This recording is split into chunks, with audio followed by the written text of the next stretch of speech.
45 seconds.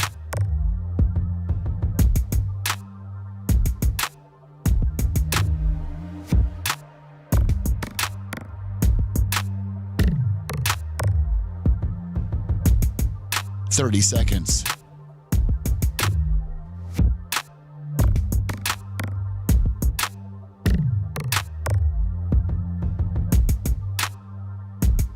The show will start in 15 seconds, and this is your last audible warning.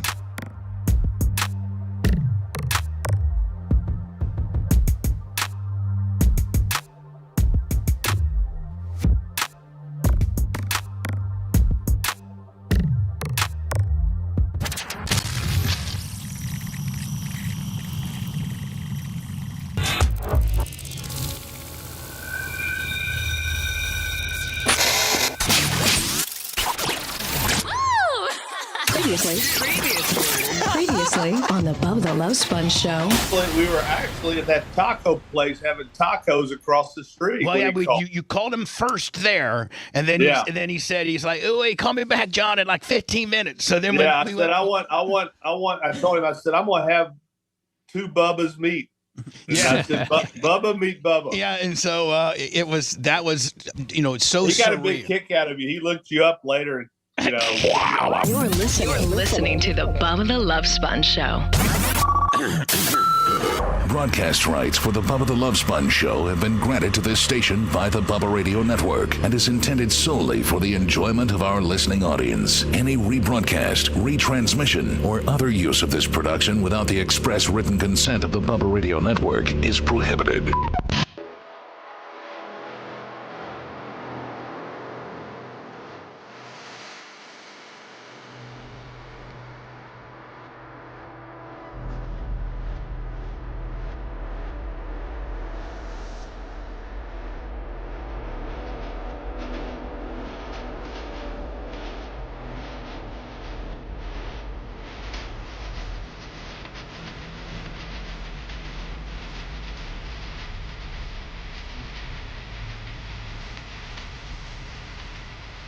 Friday, September 20th, 2024, the Bubba the Love Sponge show. Hello, how are you, everybody?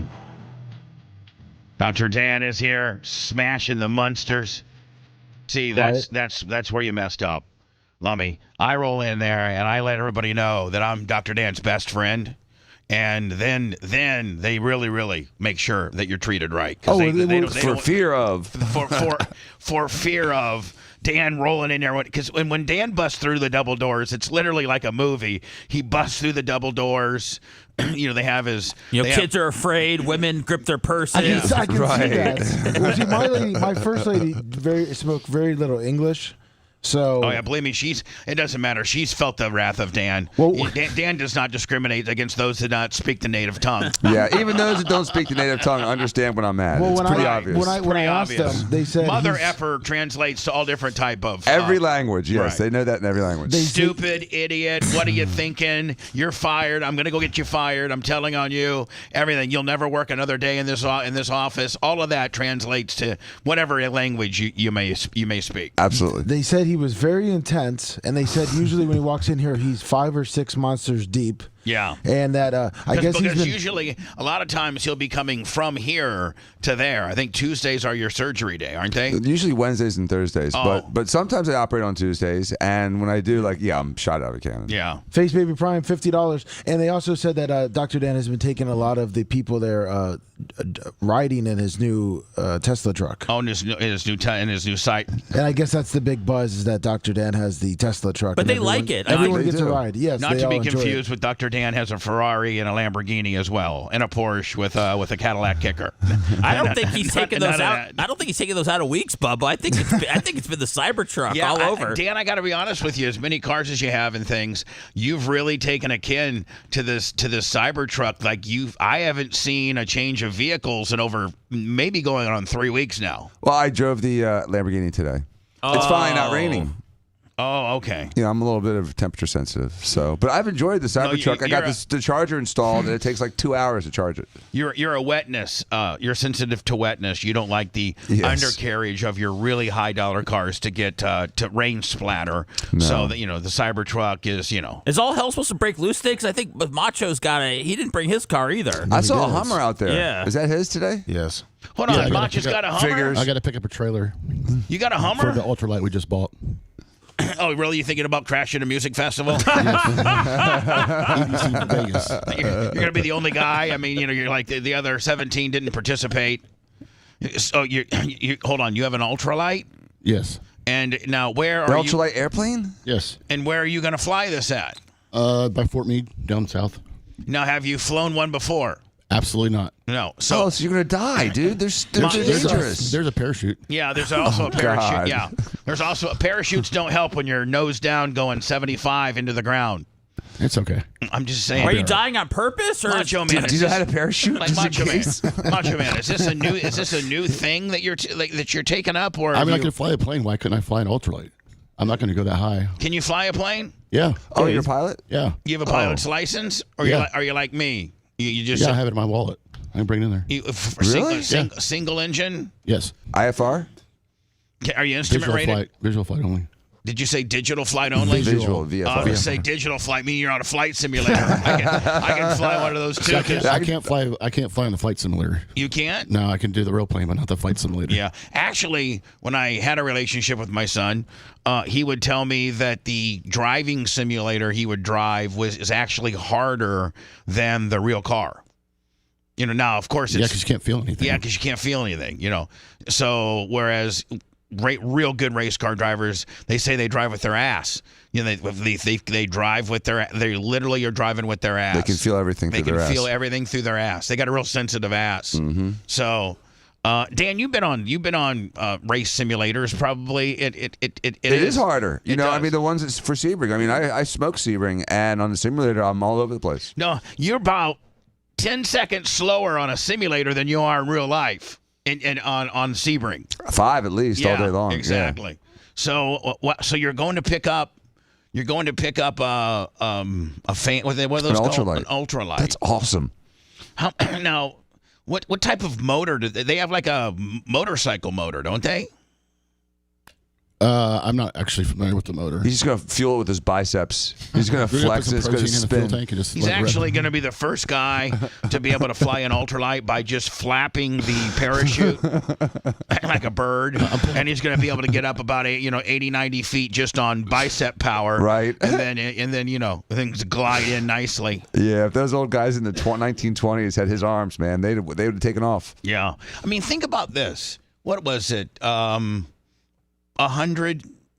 years ago? Yeah. Just right at 100 years. 120 years ago. When was the Wright brothers? The teens, late teens? 1910 or 1912 or something. Here, let me ask old girl. Yeah. Hey, Alexa, when did the Wright brothers first fly? The Wright brothers, Orville and Wilbur Wright, made the first ever flight in an airplane on December 17, 1903. It lasted 12 seconds and traveled 120 feet. The flight took place in Kill Devil Hills, North Carolina. After dedicating their lives to advancing the ability for humans to fly, Wilbur Wright died from typhoid on May 30, 1912, and Orville Wright died on January 30, 1948 due to a heart attack. Wow, 36 years later than his brother. That kind of sucks. I know, but man, think about how they flew 12 seconds and 150 feet. Yeah, at 1903, and by 1916, by 1916 in World War I, we had planes. We had planes, and we were dropping like bombs out of planes, like hand grenades off the side. But still, we had planes. Right. Who are you taking, the Wright brothers or Amelia Earhart? Well, no, not as far as with who invented it.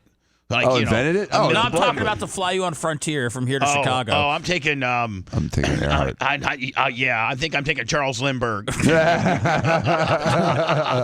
that guy actually made it, right? Right. Amelia, she's at the bottom of the ocean somewhere. She's with the Malaysia flight. Okay. Oh my goodness. Yeah. Her and the Malaysia people are hanging out, or she's a coral reef, or the Everglades. Remember that flight, Value Jet? Uh-huh. Remember the Value Jet flight? Yeah. Oh my God. I was watching something on one American History Channel or something, and they were saying that thing went down at such a, like, almost an up and down level, like as far as the entry into the Everglades, like it didn't even go and kind of skip along. It went straight down into the Everglades, and everybody got eaten by some type of species. Oh, really? After it went down, everything got eaten? Well, yeah, like, because, you know, just the alligators and snakes. It was so disruptive that it actually created, you know, most of it's muck, and it's not really, it is a body of water, but it's a lot of muck. It's swampy. Yeah, it's real swampy. Well, this impact actually made a void where water could get into, you know, and so a lot of wildlife gravitated to that because it's better to be in water than muck. And animals prefer, you know, like gators and pythons and I don't think they have anacondas down there, do they? Naturally, but they probably have a couple. Yeah. And here's the problem. Do you know why the Everglades is overran with boa constrictors and pythons, which are not indigenous to the Everglades? Because of Hurricane Andrew. Hurricane Andrew came in, and all these people in Homestead that had home pythons and home boas and home and pet shops and things like that, you know, their stuff all got blown, you know, westward right into the Everglades, and then these species were allowed to, you know, it was a habitat that they could make it in. Oh, yeah. Warm, tropical, humid. Well, plus there's also people that just don't want the snakes anymore and go drop them off along 75. There's a certain amount of that. Yeah. There's a certain amount of that where if a guy's got a boa and it gets too big, he gives his little Johnny, his 10-year-old kid, a boa. Next thing you know, the boa's, 6 foot long and could kill little Johnny. Well, Dad responsibly doesn't take it to your nearest reptile pet shop turn-in. I don't even know that they have reptile turn-ins. I know if you got a gun or you got, I know that if your grandma dies, Lemmy, and she's got like prescription narcotics, and you can go to the sheriff's office and turn them in. You know what I'm saying? Yeah. There's a lot of different things you can turn in, including kids. You can turn kids in. Why would you turn medicine in? Why don't you just throw it away? No, why don't you just take it? No, first of all, you don't want to flush it down because it's bad for the water. No, I'm taking it. And, there should be a place to get rid of medicines. Just like, tires, oil. You can take it to CVS or whatever, right? Yeah, you can't take tires. That you got to take tires are the one things you can. You have to take them to the dump, and they charge. It's like $2 a tire, like for real. I sent some photos of the engine for you. I know. Rotax? For Rotac? For you, we're talking about your ultralight that you're buying today. Do you have a picture of the ultralight? We already have it. We just had to get the trailer to move it from the Plant City Airport down to the field. Wait, hold on, guys. Hold on. I'm going to put it on our screen and wait till you see the technology involved into this thing. Wow. Hold on. Look at this. Top of the line, buddy. Look at that. Oh, my God, dude. That's all it is. That's all you need, right? Yeah. I mean, now where's a handheld radio? Now where is the? Really? Where Just hope you can buy it in Lebanon. Where do you control? Where's the stick? It's behind the picture. The motor. There's a picture of the motor. That's why I sent. Is there another screen that goes in the middle that's just not there? You could put it like a iPad and use full flight on it, or maybe a phone. Well, iPad would be better. So you put an iPad. You put an iPad in here, and you put the 4Flight app on there, and you can do the. Did you send me another picture besides this one? Yeah, there's an engine in the fuselage. All right, hold on. Oh, that doesn't look scary at all. That looks so safe. That's a parachute. That metal looks like it'd hold me. No, I'd sit on that metal and it'd bend. Yeah, no thanks. So that's a fully done plane? That's how it looks? That's how it flies, like that? Yeah, it's a parachute. All open? Show them the motor. There's a motor. Dude, my toothbrush has a bigger motor. I was going to say, it looks like your bike, Dan, that you have. That really nice one. Road bike. Man. So, okay. That's scary. That's cool looking at the front. Okay. I like the carbon nose. That's better. Hold on now. When you show me this, and you just don't show me compartments of the whole thing, but you show me this. Way better. This looks for real, like this looks this looks way better than what just individual pictures look like. And it's a plane that's not like a hang glider. It's got wings like a Cessna. Ultralight sport plane. Right. So this isn't like what the guys that invaded the Jewish. No. I think those had parachutes, right? Yeah, those were like this is not Hamas. Yeah, those are gliders. Yeah, this. I don't have any explosives. Now, hold on. Now, is this just made for one? Like, there's, you can't bring Jacob on this. No, it's 1-seater. Yeah, this is it. Yeah, we're gonna get a 2-seater eventually. And now, do they have weight? Like, if you're 290 pounds and they tell you, well, Mr. Clem, you need to get down to 250, or you need to get a bigger motor upgrade. No, I can haul you out there. What does it? It has to have a weight capacity. You're asking all these questions, Bubba. I gotta look it up. Hold on. Jesus. I'm asking these questions. Too early in the morning for this. Hold on. I'm asking these questions because I don't want you to just jump in this thing and kill yourself. You're the best engineer I've had in a long time. I love the hell out of you. You're a hard worker, and I don't want you taking a lick on I don't want to get a call from Lummy. Bubba, what? Macho's not going to make it in today. Why? Because he was out at Fort Meade and he took a value jet lick right into the forest because he didn't know how many horsepower it had. Is it a 3-cylinder or a 4-cylinder? He tried to bring 40-pound dumbbells so he could do curls while he was and put him over his weight. He hit a stall gimmick. He was doing his left bicep curl, driving the plane with his right, and that 40 pounds put the plane in stall mode. It's starting to go into a spiral. That looks like far more of a better operation than these individual pictures. Like, that's scary. That's a scary picture right there. Yeah, like that. That frightens me. Yeah, I mean, that looks. The other picture looks good. I mean, it's badass with the carbon nose. My Skag mower is way more industrial than that, right? Than just that right there. You got zip ties. And then I can understand where that would be a far better presentation if it had an iPad, right there in the middle, and you had the ForeFlight app and showing you where you're at, how high you are, and how fast you're going, and all that kind of deal. It looks like a dash in a car that's been stripped. Yeah, well, it looks like actually a dash in a race car because race car dashes don't have anything but oil pressure, water temperature, never a speedometer. Most race RPMs, voltmeter, things like that. So let me click out of these. So, Mach, badass props are carbon fiber. The nose is carbon. It's cool looking. Mach, can you get like It's a Thor 250 dual spark motor. Can you get like an iPhone head mount and, you get us some, that would be we're going to get some content for you. Seth right now is telling you this is chocked full of content. Macho Man, 300 feet above on his little Ultra Glide Willie.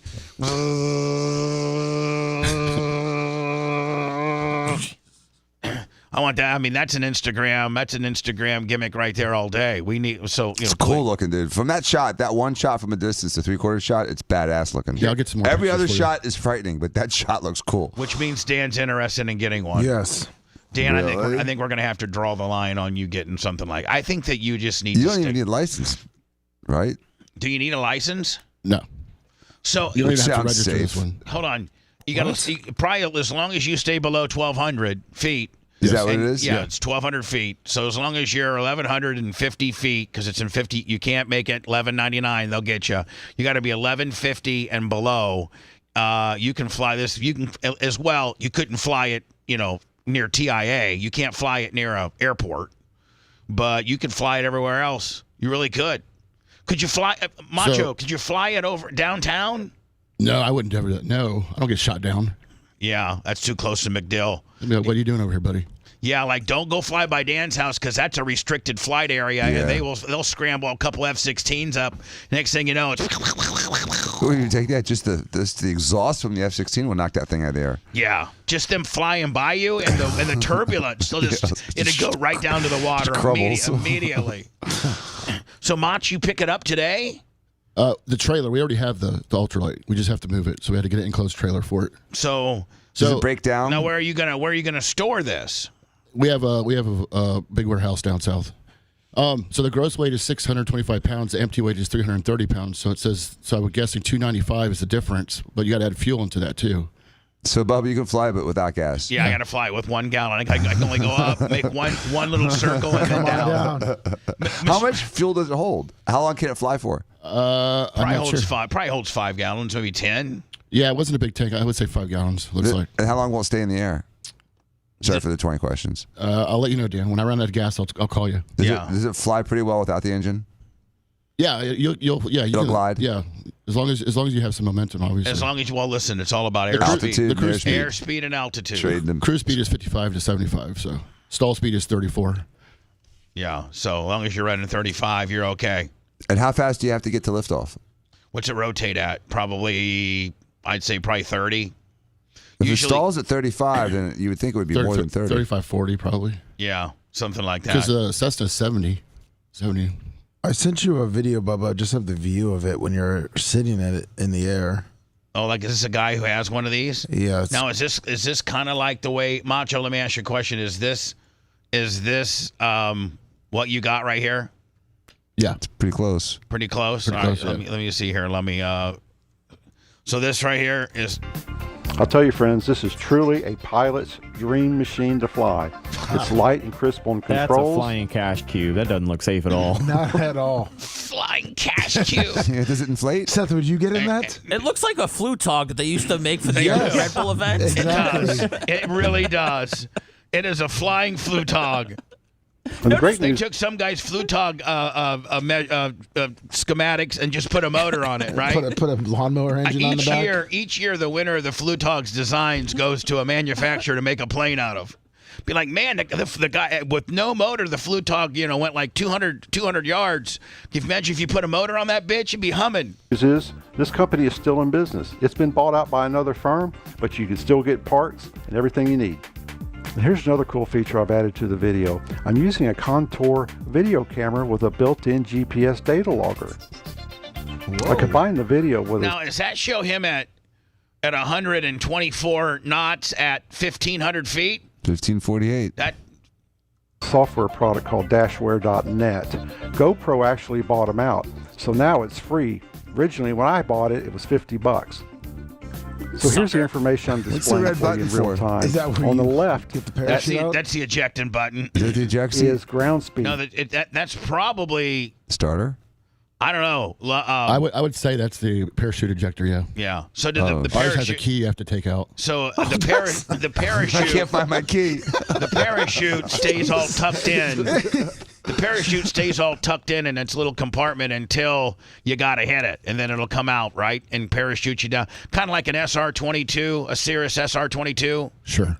No, but that's what The plane that has the parachute on the top. Yeah. Yes. Yeah, they have the SR-22 Cirrus. They're really badass planes, and they have literally now you completely have totaled your plane if you have to hit. It totals it? Yeah, it completely You totals. live, it dies. Yes. Yeah, it's done. I just You sent you live. a, That should be the Cirrus SR-22 slug line. You live, the plane dies. I sent you a video of the actual plane that we have. Not airspeed, so don't get that confused. At the top, we've got the compass heading. Now, I've already determined that I've got a crosswind from the left to right, so I'm holding left aileron to keep the wing down and right rudder to keep the nose straight.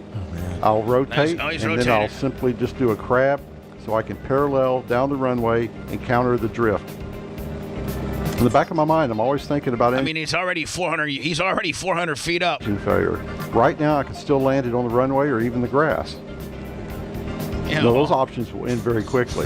So I'm always thinking about that in the back of my mind. The So one as thing you I am take not off, you going stay to over the runway?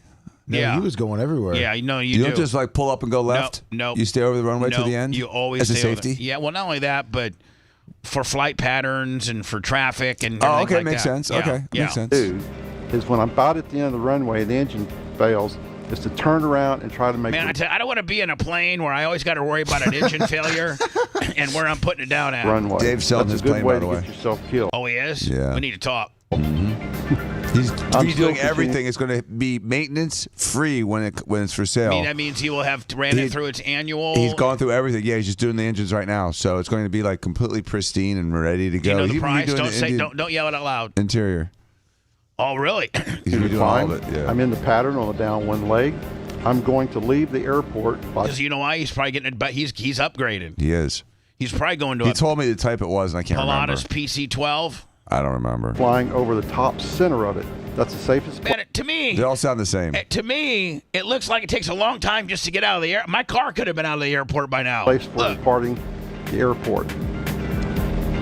You notice my hands here, I'm trying to find the vents because it was getting a little warm inside. And I was looking for those and trying to fly at the same time.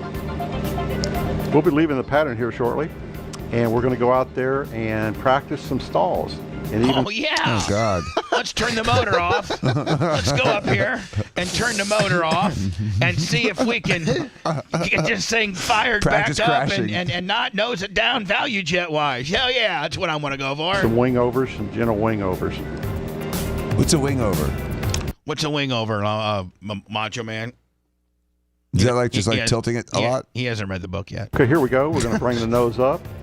You'll notice that the speed will start to reduce. We're going to hold that up elevator. There's no way that thing's going 167 The knots. wing over's a crop duster turn. Okay, but what's the 167 indicate? That's the direction. That's the bearing. The right's the height, and the left's the speed. Okay, I gotcha. I You're right. think. Yes, you're right. You're right. The top is his heading, the right is his altitude, and the left is his speed. So we're on 60? 60 knots. Hold it, hold it, hold it. Come Seems on. pretty slow to me. On. Waiting for it to break. There it breaks. It's a Sunday very driving gentle. plane. What's that? It's a Sunday driving plane. It's Yeah, not it a is. cruiser. It's driving Miss Daisy at its finest. Doesn't There's have an any EV version tennis. too. Is what? There's an electric version too. I sent you a link. See the Oh, tip great. over on Battery one wing or dies. the other. It only Just goes for really like 40 easy. minutes. Okay, here's another stall. We're just going to hold it up, hold it up. You can kind of see the angle looking down across the wing there. Airspeed drops off, nose drops. Build up speed, flying again. Yeah, how about turning the motor off and then let me know about that? On this next one, I'm pulling up the nose, but instead of doing a stall, I want to hit right rudder. Right wing And over. rotate the airplane to the opposite direction. Okay, here's another gentle wing over. Pull the nose up, hold it up there, and this time I'm going to kick in left rudder. I probably only have about a quarter throttle. There she comes around. So she's agile. And head back. Listen, this to me looks like something that would be good to do one time. And never again. Yeah, but no, I mean, you know. But you could fly to like Sarasota and Well, you you gotta know throw a in lot shots less of time. Jaeger. What's that? Just throwing some shots of Jaeger That's while the you're up safest there. place for departing the airport. You notice my hands here. I'm trying This to. thing's probably so easy you could probably fly it drunk. So what would happen if you did? Well, I mean, I know the FAA, which controls like your license, You don't wanna get caught. would They do would- something. they But would- if you're I was not told- licensed, what happens? I was They would- totally kidding. they would make sure that you never got into any type of airplane ever again. Very irresponsible. Yeah, they would do that. By the way, last night, it was not only did Ohtani, who plays for the Dodgers, have one of the most incredible single games in baseball history. What was he? 6 for 6? Yes. He was 6 for 6. But last night 6 for 6, 3 home runs, 10 RBIs. Yeah, can you? That was in one night, that 10 was- RBIs. yes. What, That's two stolen ridiculous. bases, too? Yeah. So, but last night, 6 for 6, 3 homies, couple stolen bases. But he also is the first baseball player, I think, in Major League Baseball history to join the 50-50 club, and that's 50 home runs and 50 stolen bases in a year. And that I mean, they got 2 weeks left in the season? No, like a week. Week and a half. Okay. They probably got 7 games left? 7 games left? Yeah, about that. 1-2. 4 or 5, yeah. Sends one in the air. The other way. Back it goes. Gone! One of a kind player. One of a kind season. Shohei Ohtani starts the Now, how long did he play in the Japanese league before he made it over here? Like 8 years, maybe. I think so, yeah. Was he He's like he, late 20s now. Is he close to 30? He's 30. So Seth, he was over there that long? Yeah. Oh, yeah. It took us that long to find him? No, the Japanese have a weird thing about Like when they whoever- let you out of your contract and Yeah, stuff. Oh. yeah. He played there from 13 to 17. Wasn't Ichiro the same way? Yeah. Yeah. 50 club. I mean, I don't understand why I really didn't know about this guy until like the last year or two. Because he only been playing here for about 5 years. Well, I mean, he was buried on a bad team, and I mean, but Oh, he. really? This Who is did he play for before? the Angels. But, Angels. But also, he wasn't. I mean, he didn't make history like this. He was pitching and hitting, which was crazy. But 50-50 is just mind blowing. Yeah, I mean, Dan, don't forget that when he was with the Angels, he did get hurt, so that's why he's not been doing it with the Dodgers. But he was also a starting pitcher, like like with Well, he had to have Tommy John, but he could still hit. yeah. But I mean, he was like a 10 to 12 game winner pitcher, like a good pitcher, like a really good pitcher. Yeah, he a wasn't strong just pitcher. middle. He was a starting. I'd say he's a top flight pitcher. Yeah.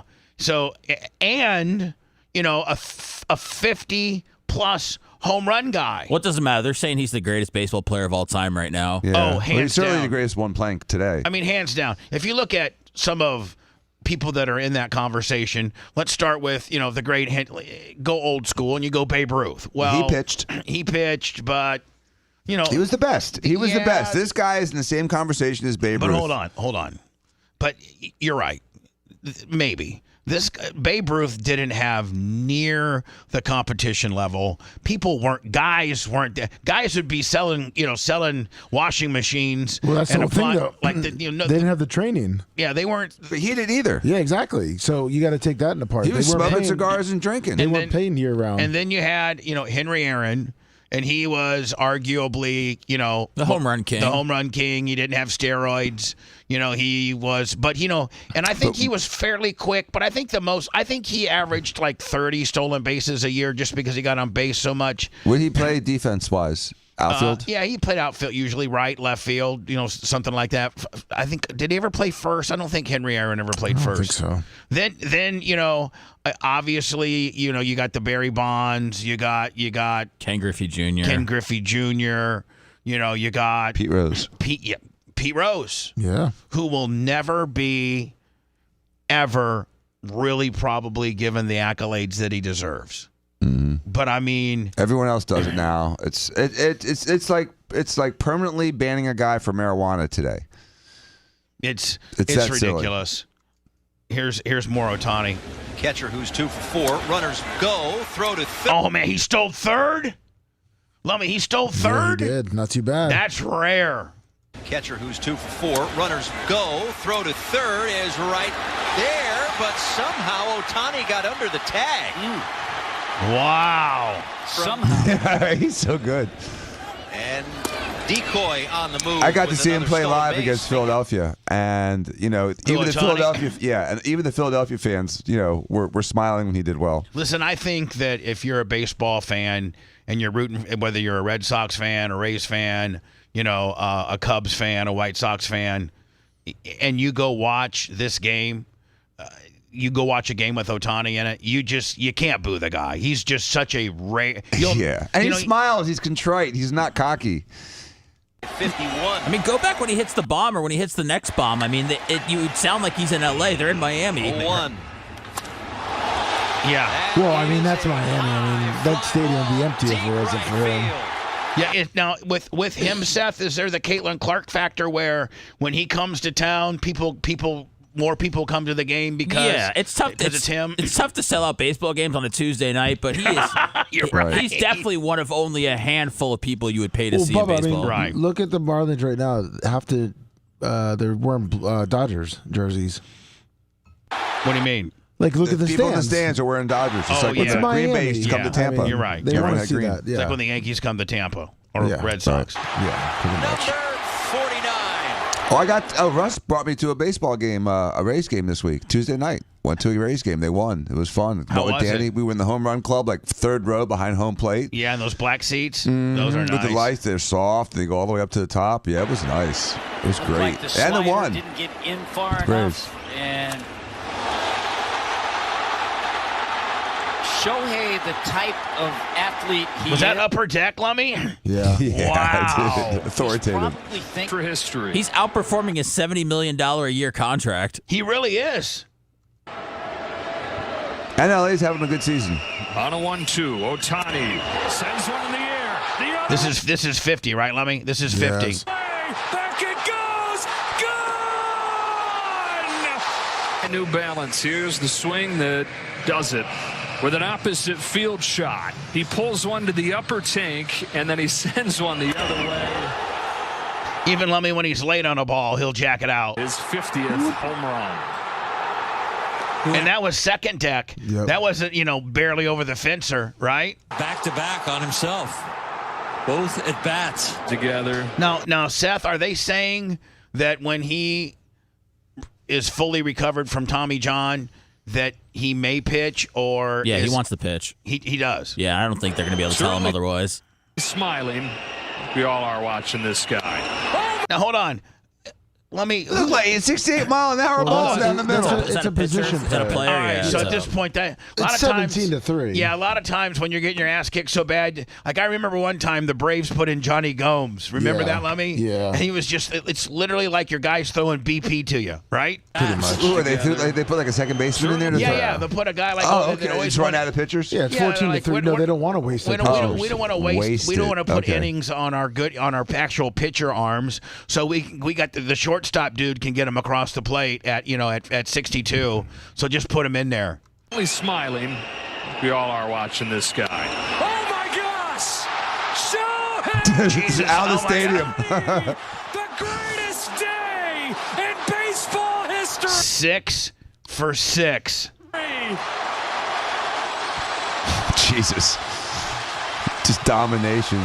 The Marlins are challenging 51 home runs for the already. worst record with the White Sox. What's that, Lummy? I said the Marlins are they're battling the White Sox for that worst record. Oh, they are for the first pick. No, because the White Sox can't even have the first pick. Why? I don't know. Watch that stuff. It's so very stupid. It's very complicated, but there's a new lottery system in baseball, and There is. Yeah, and the you- White Sox got screwed. And if you don't spend a certain amount of money and you're a big market team, then you get kicked to the back of the lottery. So even the White Sox, I think, had the worst season in baseball history, and the best they can pick is 10th. Well, they're 4 games. They got 4 games to hopefully win that they don't become the worst team ever. So now hold on. That doesn't even make sense. I know. So that like. Hey, that's how Orlando got Shaq, you know? Well, no, but I mean that's how all leagues work. And the Well, fact the that lottery? all leagues have a lottery system where the worst performing team gets the most amount of tickets or whatever in the bucket. Yeah. Most football, of except for football, though. Yes, they do it for football No, too. they don't. No, football's straight record. Yeah. Straight record. Straight record and ties are broken up by conference wins or head to head. Yeah, there's a whole There's thing all after different that. tie. So the NFL is truly the only league that ensures the team with the worst record is going to get the first pick, unless they trade it. Right. And so, but in basketball, it's a lottery. But like, if you're the worst team in basketball, you'll get 10 balls in the hopper, and the next worst team will get like 8 balls. Yeah. And then the next worst team will get like 6 balls, and then the next worst. I know it's in 2-ball increments, I think. And then so you got 10 balls floating around in there. Out of 31 balls or whatever the hell, I don't know, how it works, but it usually the team with the worst couple records in NBA get the picks. Well, and to be honest, with the WNBA, I know we say that they were the worst team, but technically the Indiana team was not the worst last year. They were just lucky enough to get the number 1 pick. Oh, They okay. were the second worst team. So the ball system worked for them. Correct. But now they're making baseball where they're completely changing it up.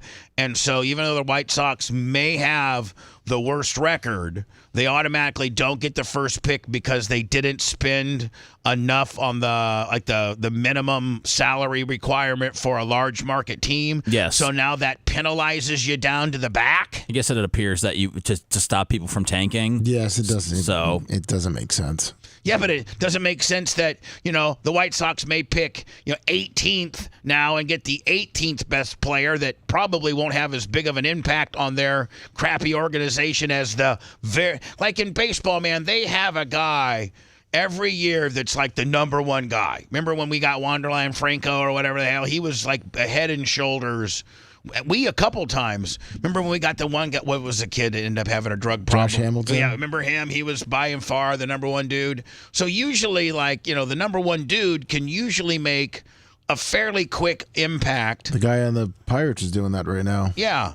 Usually, there's a lot of times where the number 1 guy may only spend 3 or 4 months in the minors, and they bring him up mid-season. But unlike the other sports in baseball, you can't really, no matter what position, you can't really join a team and completely take it over and change the makeup of a franchise like you can in hockey, like you can in football, like you can in basketball. When you take a C.J. Stroud, a Wembanyama, or a Connor McDavid, like those guys can change a franchise. Paul Skeens, great pitcher for the Pirates, but they still suck. Yeah. Yeah, and second baseman doesn't change the entire game of the team. But when you're taking a number 1 pick and going into number 18, that sucks. That does kind of suck, though. Yeah, the 18 guy is just not going to score out.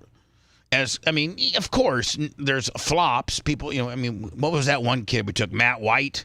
Remember? Way back in the day, 96. Who was the number 1 guy, and he flopped. Yep. We've had a lot of overall number 1s that flopped, right? Yes, we have. But, that really sucks. So now the White Sox should get the number 1 pick. Are you a White Sox fan, Seth? Yes. Since you like Chicago? Yeah. You like the White Sox? Who is this year's? Is there a particular player that's the guy? Yes, Ethan Holiday. Ethan Holiday, is he play for Vanderbilt or something like that? I'm not sure. His brother plays for the Orioles, and then their dad was Matt Holiday, so it's a royalty. Quite the bloodline of. It's quite the gene pool. Yes. So the Holiday kid, is he? Does he play? Is he a first baseman, big time hitter? I'm not sure. I just know about it. He's a shortstop. He's in Oklahoma, and he's the number 1. He's the guy. Yes. Does he smash a bat? What do you mean? Is he like a big hitter? Yes. Yeah. So anyway, now Lummy, we don't know the order of what the draft is going to be, and because they don't do that till what, after the World Series? Yeah, pretty much. Yeah, so you won't see it till the off season. Right, and then the baseball draft is usually like what, in November? No, Once in the July. summer. Yeah, it's like June, July. What? After the season already started? Yeah. Really? Hold on. So we got to think baseball is in April, May, college. Yeah, but that'd be like the NFL drafting in October. It doesn't make any sense. Yeah, usually you But draft. No, October. No, football's still going on in October. No. Why? Which is why you wouldn't draft in October. No, I'm talking about college football. It's still going on in I'm October. talking about when is the Major League Baseball June, draft? July. They changed it. It was That June. doesn't even make sense. Baseball. Hold on. That's a Hall high of Fame school game. and college ends before the summer. Lummy. So okay. All right. Nobody's playing baseball in November, December, and January. All Major League Baseball teams report to camp. I understand. Pitchers and everybody in February. And when does high school and college start? Starts? I don't know. With baseball? Starts in spring. I'm just trying to. I'm trying to explain. Their season, you got football starting right now in fall. Baseball season starts in the spring. That's their season. Their season ends in the summer. That's when baseball drafts. After the college season's over? Correct. College and high school is over. They draft in the middle of the baseball season. I thought the College World Series just took place.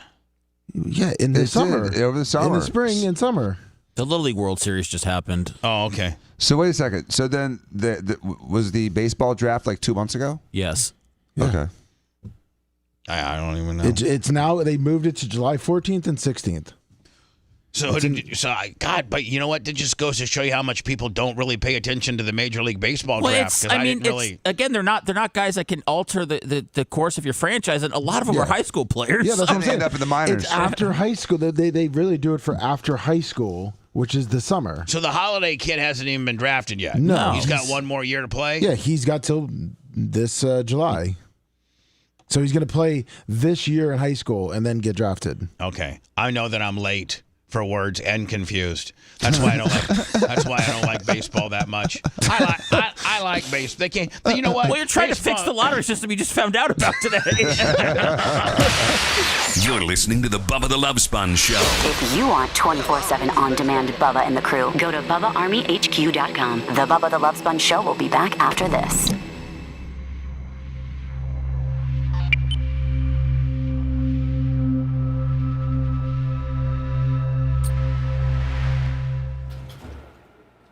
Petroleum draft, FJ Bar. I think. Is that White Rihanna?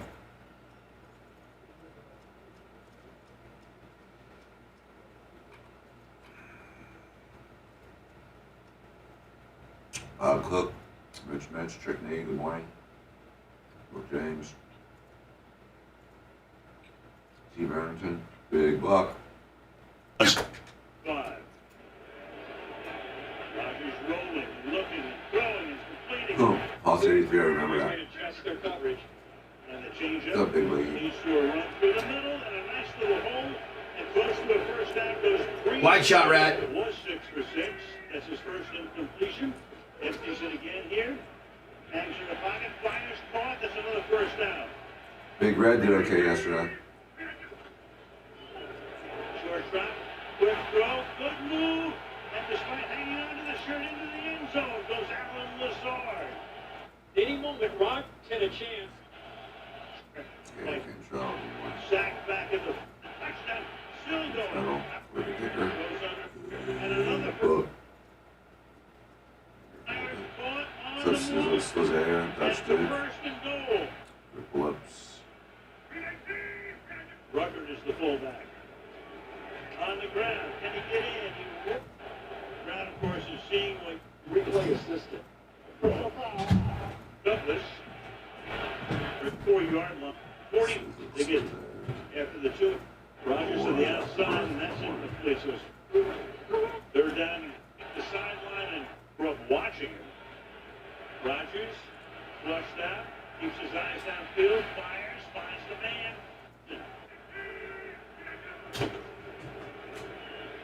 Rogers to the throw, ball, saying inbounds, yes, touchdown. Aaron Wilson. Wait for the defenders. 9 yards. Rogers on 3rd and 2. Looking downfield, fires, caught, open, and with the ball 5 times. Maybe, position for next. Meanwhile, the Patriots have to go to San Francisco. Rogers to the end zone, adjusting. No, can't hold it. He's going to get caught at the 10-yard. Time games. Are you happy if Aaron Rodgers does well, or do you want him to fail, Bubba? I'd see him do okay. I found myself kind of wanting him to do well last night. What's up, Nick, the gun guy in fan Orlando?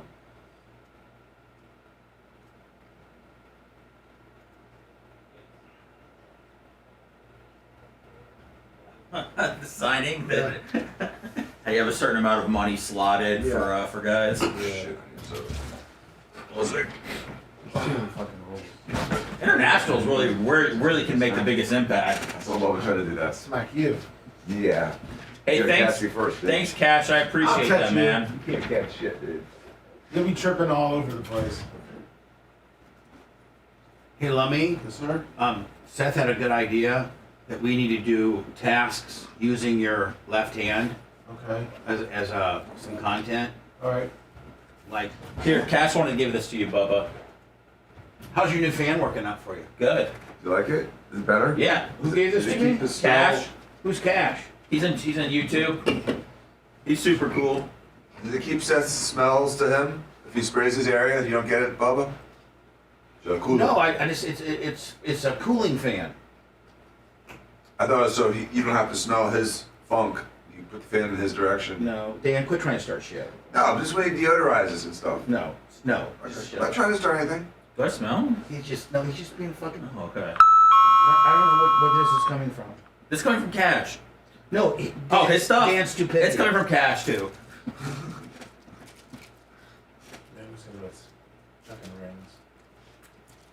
Hey, if you smoke or something, it goes that way. That's what I'm saying. It was being a dick. Lummy and I were just having a piss outside talking about the baseball draft. Yeah. We're thinking about getting together, having a Bubba Army party. What's this card year. worth? Like $3? Yeah. So we're not gonna love it? No, I love it. Good, I don't give a fuck what it's worth. Yeah, exactly. It's worth a lot So to the me. slides are in? Slides. Lummy, will you look up and see how many fantasy points Rogers had? Yes.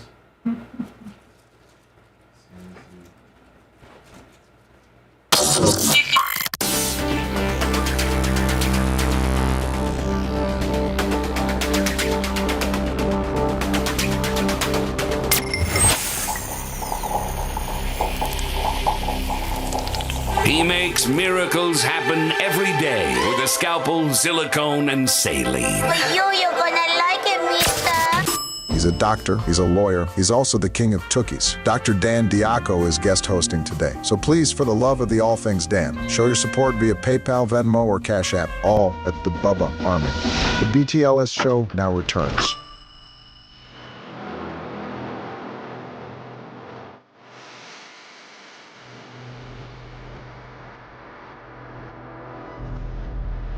There was a Thursday night game last night, Thursday night football on Amazon Prime. I'm assuming that's where it's at, isn't it? Yeah, that's where it's at. Amazon Prime. And then it looks like they're trying to do like and I'm going to get to it after the highlights. Everybody was making fun of me when I told the merch crick to pick Aaron Rodgers. I knew Aaron Rodgers would deliver in Game 3. Deliver in Game 3 for the second season. I still got Deshaun Watson, or she still has Deshaun Watson, and I picked up Carr yesterday and got rid of some crappy-ass tight end I had from Pittsburgh. Oh, Pat Freiermuth? Yeah, got rid of him. He might have a big game this week. So Derek Carr got fined this week, didn't he? Yeah, for doing the Michael Jackson celebration, grabbing his crotch. For real? I think that was a $14,000 or something. Isn't that amazing? They let everybody else do all kinds of different things, acting like bowling balls and knocking guys over and all kinds of deal. Guy does a hee with a crotch grab. And I think it was like really quick, and it wasn't even like real dramatic. It was just like he was like teasing with his family about it. They were joking about doing it. Now, let me. I've been asking you. I'm sorry. Go ahead, Rhett. I was going to say they threw a flag on a Bucs player against the Lions. I think it was Jalen McMillan because he shot a gun into the air. Yeah, guys have been doing that this year. They don't like guns. They don't like gun symbolism. How about the bow and arrow gimmick? People do that sometimes. Yeah, that's cool. Is a bow and arrow gimmick okay? Yeah. We had that pitcher that did it. Remember that pitcher, that big black guy? Yeah, Fernando Rodney. Lummy, I've been asking now, I don't know how long. Bubba, every league is different. But I how got about the average. league your wife plays in? I don't have her login. I don't go into my wife's league. And I don't go into Merch Creeks either. That's why I don't know her number. I understand that, but I'm saying is like I said earlier, it's an average of 20 to 21 points. Aaron Carr should have gotten on any average fantasy What league. about the Wilson guy? Because I think Merch Creek has him Garrett too. Wilson? Yeah, number 5. He had about 10 points. That's not too good for a. He had 1 touchdown, 3 catches for 33 yards. So that's about 10 points. Aaron Rodgers probably had about 21 for you, Bubba. Yeah, that's what I said. 2021. So I was going to go over just the Rodgers highlights. Rodgers now is New England got a crappy defense? Actually, their defense isn't too bad. I mean, they beat the Bengals week 1, but that's week 1, so we'll see. They seem well coached. I thought Rodgers looked really good last night. He started out 12 for 13, touchdown, 127 yards. He looked good. I mean, to me, here's the Roger highlights right here. He cans it. New England adjusts their coverage. And the changeup leads to a run through the middle.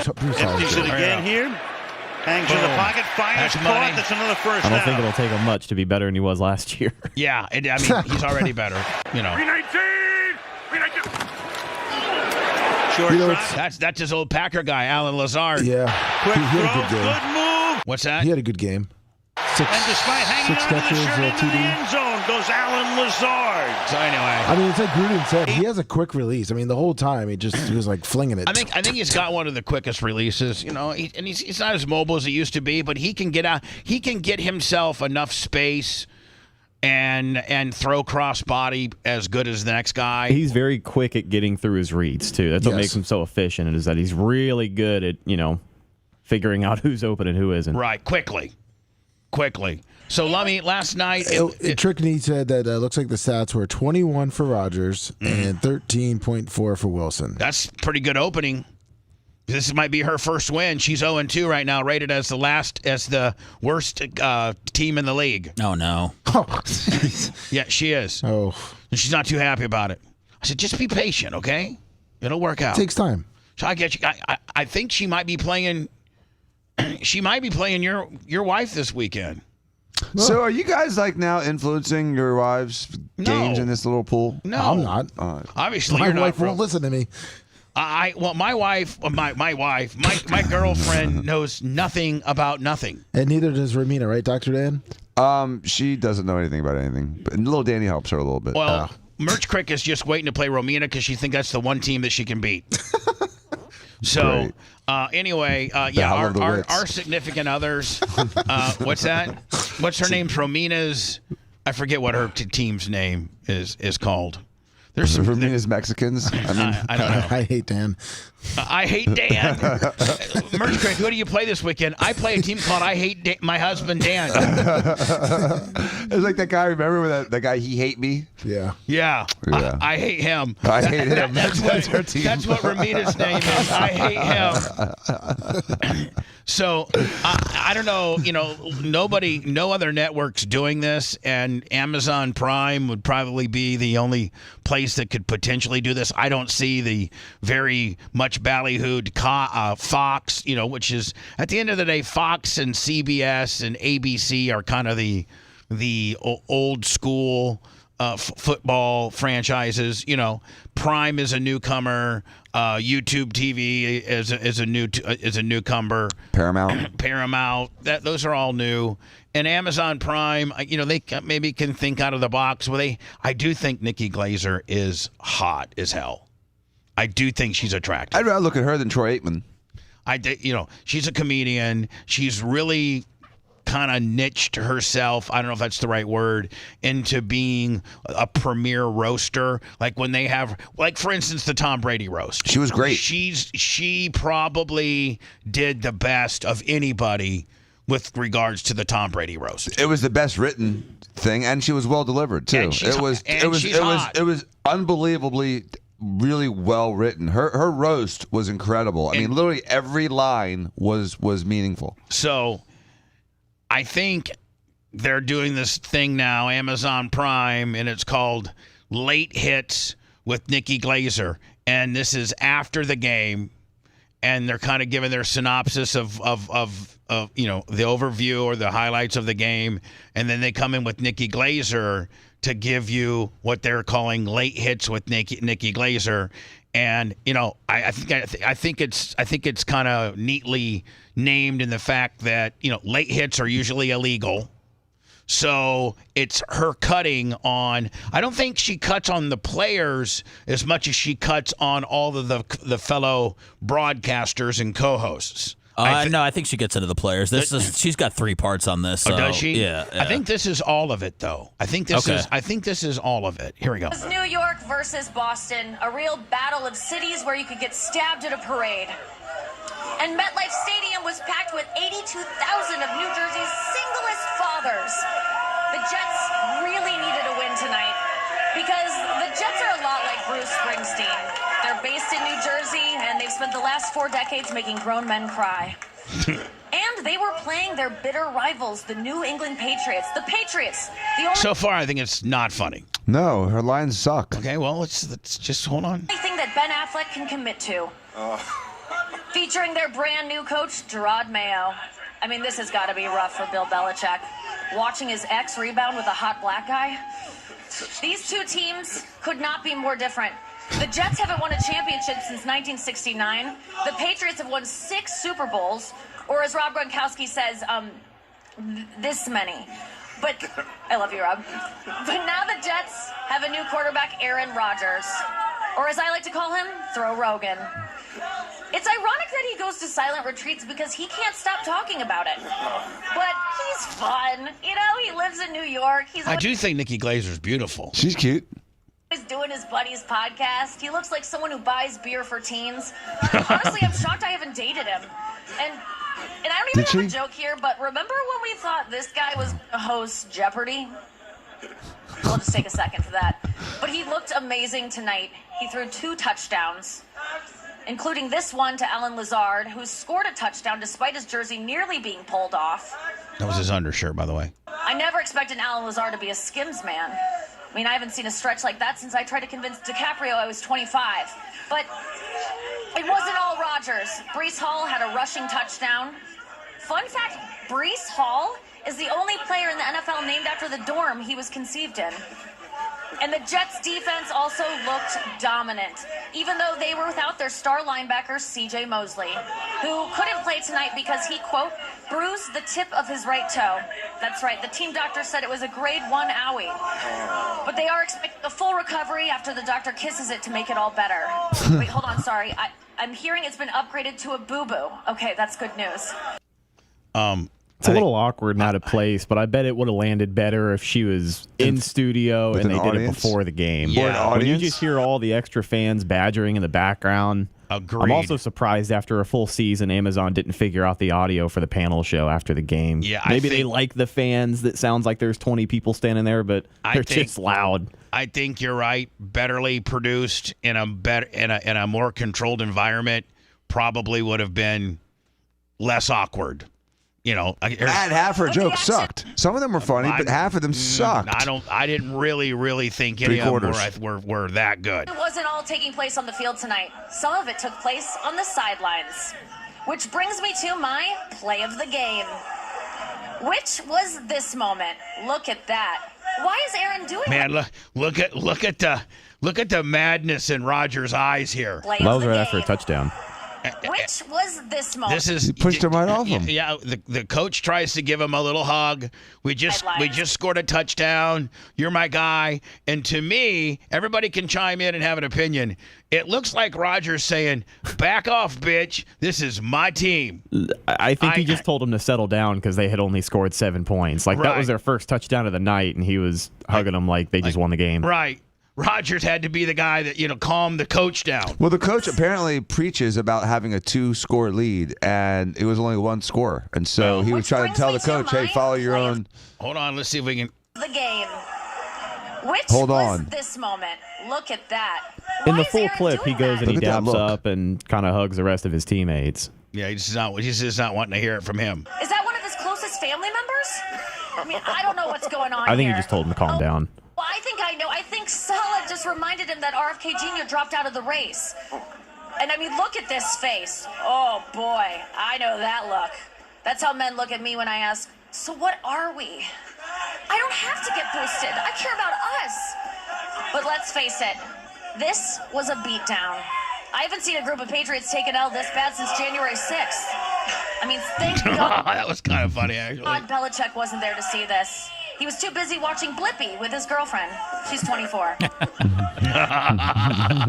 That's probably the first one that's really made. Well, that's the first one that made Seth laugh. Jets may have scored more points, but in the Seth can be our litmus test as to whether something's funny or not. I mean, I've seen, I saw most of this stuff already. Like, it's not bad. It's just, you're trying something new, and automatically people are going to hate it. I'm not going to get upset about it because I don't watch football after it's over. So anybody hanging around for a post-game show that just wants to watch 5 dudes talk about what we all saw happen, why not mix it up a little bit? I like the idea of it, and I think it could, it's better than what Fox does. It could get legs. I mean, it could. But she needs to be in the studio. It would be great if people were laughing with her, or if she even had co-hosts that were just like cracking up at the funny ones. Well, she does. Fox does the pregame one, and it's horrible. Hold on here. because they got to leave New Jersey.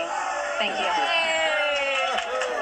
Oh, she does have co-hosts, and they were silent. Left her out to dry. They oh weren't my laughing God, at all. they didn't say anything. No, hold on. We'll be seeing Nikki do some more time. It was probably more time. So I'm glad you brought it up. We will be seeing Nikki do some more time. It was probably because you picked up the dinner tab last night. We all went to dinner, and Nikki picked up the tab. Because she probably makes more money than all of you. There was one where she made fun of this girl and said, "You look like the picture that I give my plastic surgeon on what I want to look like." Yeah, she roasted everybody on set. So yeah, Dan, she roasted Gonzalez. I think did she not? Yes, Dan. They are on the road every week. They go to each game. So I believe she's going to do 4 more of these. So she'll be in the same setting every time she does this. Their mics must have been off because they couldn't stop talking over her when she was done. It would have been good if you could hear some like the side people laughing. Just, Johnny Carson was funnier when Ed McMahon laughed. That's why he was there. Our very own Ana Luna Polina, who beat Kevin Hazlett to be a congressperson in Congress.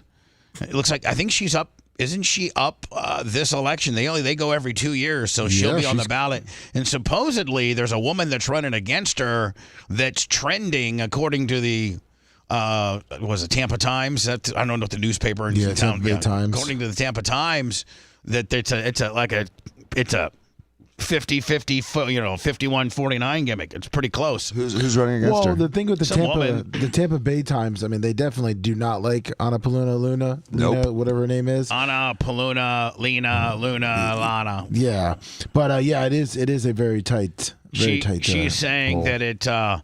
that she is more concerned with her safety as a member of Congress than when she served in the military. Now, hold on.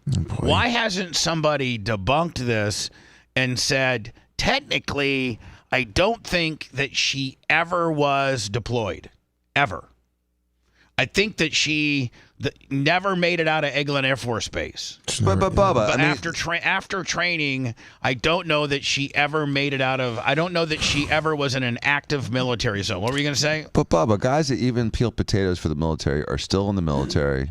Even if they don't go and shoot a gun, they're still in the military. But Dan, they still made that sacrifice. I'm not trying to underscore her service. I'm trying to say, how scary is it if you're peeling potatoes at Eglin Air Force Base and you've scary. never peeled potatoes in Afghanistan or any other active war zone? How scared are you if you never leave your base and you're peeling potatoes all day? Right, compared to living in Washington, D.C., which is probably pretty scary. Right. Right. I understand now. So, now listen, if her record would reflect that she was 4 years in the theater. She was in an active zone or was deployed somewhere where we were having an excursion or something. I don't know. Then this makes sense, and I think she has the right to say this. But I don't know. Lummy, I know you're probably trying to research right now with your one hand, but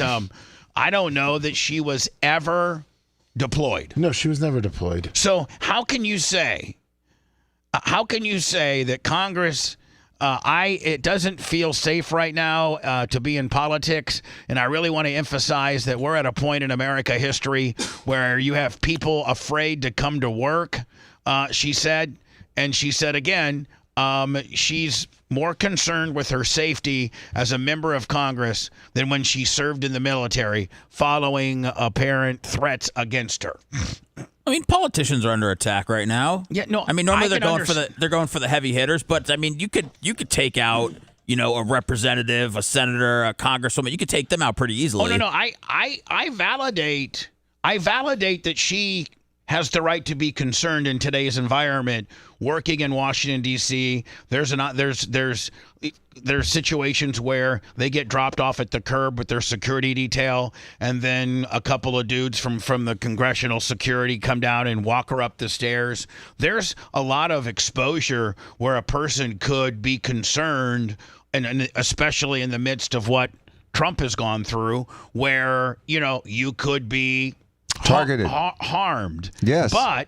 But don't compare that to the military if you never were in an active military zone, because in that case, it's if you're in the military and you never left your Air Force base ever, and you never were dropped into Afghanistan, or you never were dropped into various other situations of combat, then how scary is the military?